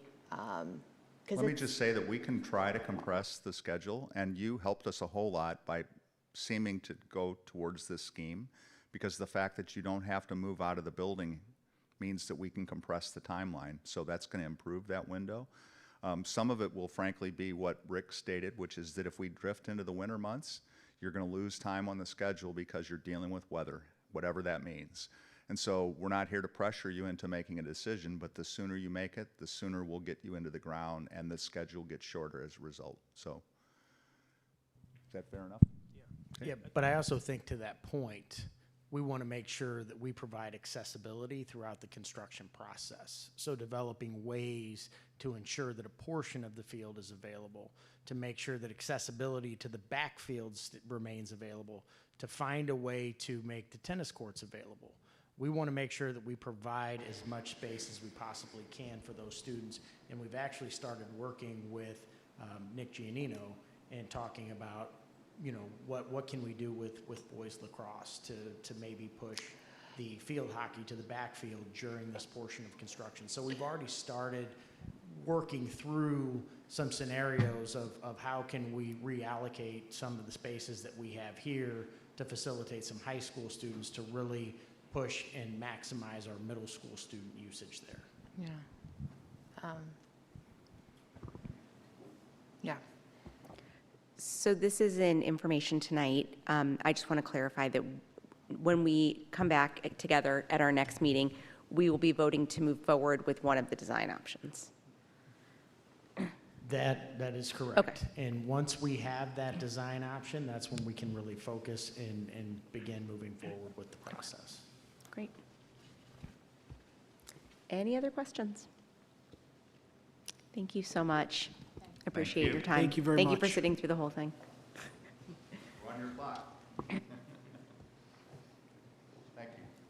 Thank you. All right. The audit. And real quick before we move on, Oh. as things come up, if we have additional questions, please feed those through and we can continue to examine all kinds of different scenarios. All right, the annual audit. So we're not going to actually go through the attached audit there. That is certainly to the board's discretion and available for reading.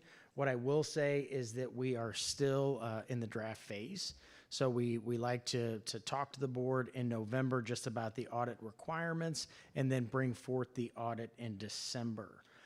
So we are still subject to the single audit, which means that we have expended more than $750,000 of federal funds during the fiscal year. We actually achieved that by $1,000. It did not make my department excited. $1,000. So this should be the last year that we have the single audit for quite some time. So we are working through some scenarios there based off of the shutdown of the federal government. One of the offices that needs to sign off on our audit has been closed. We have been told that with things reopening, that we could possibly expedite that process, but it is possible that the audit we bring forward in December does not include the federal component.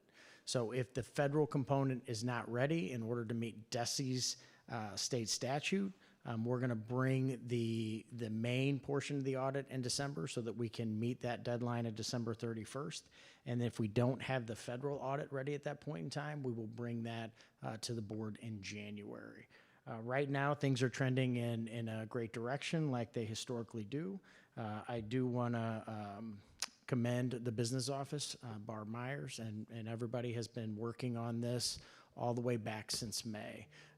Truly, the audit is a testament of their work and all the hard work they do to support everything behind the scenes for our staff and students.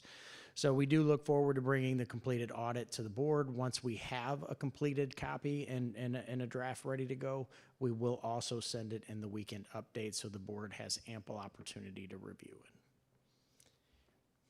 Any questions? All right, thank you. Thank you. And with that, we have come to the end of our agenda. Is there a motion to adjourn open session? Thank you, Keisha. Thank you, Pablo. All in favor? Aye. Any opposed? Okay, motion carries. Thank you. Thank you.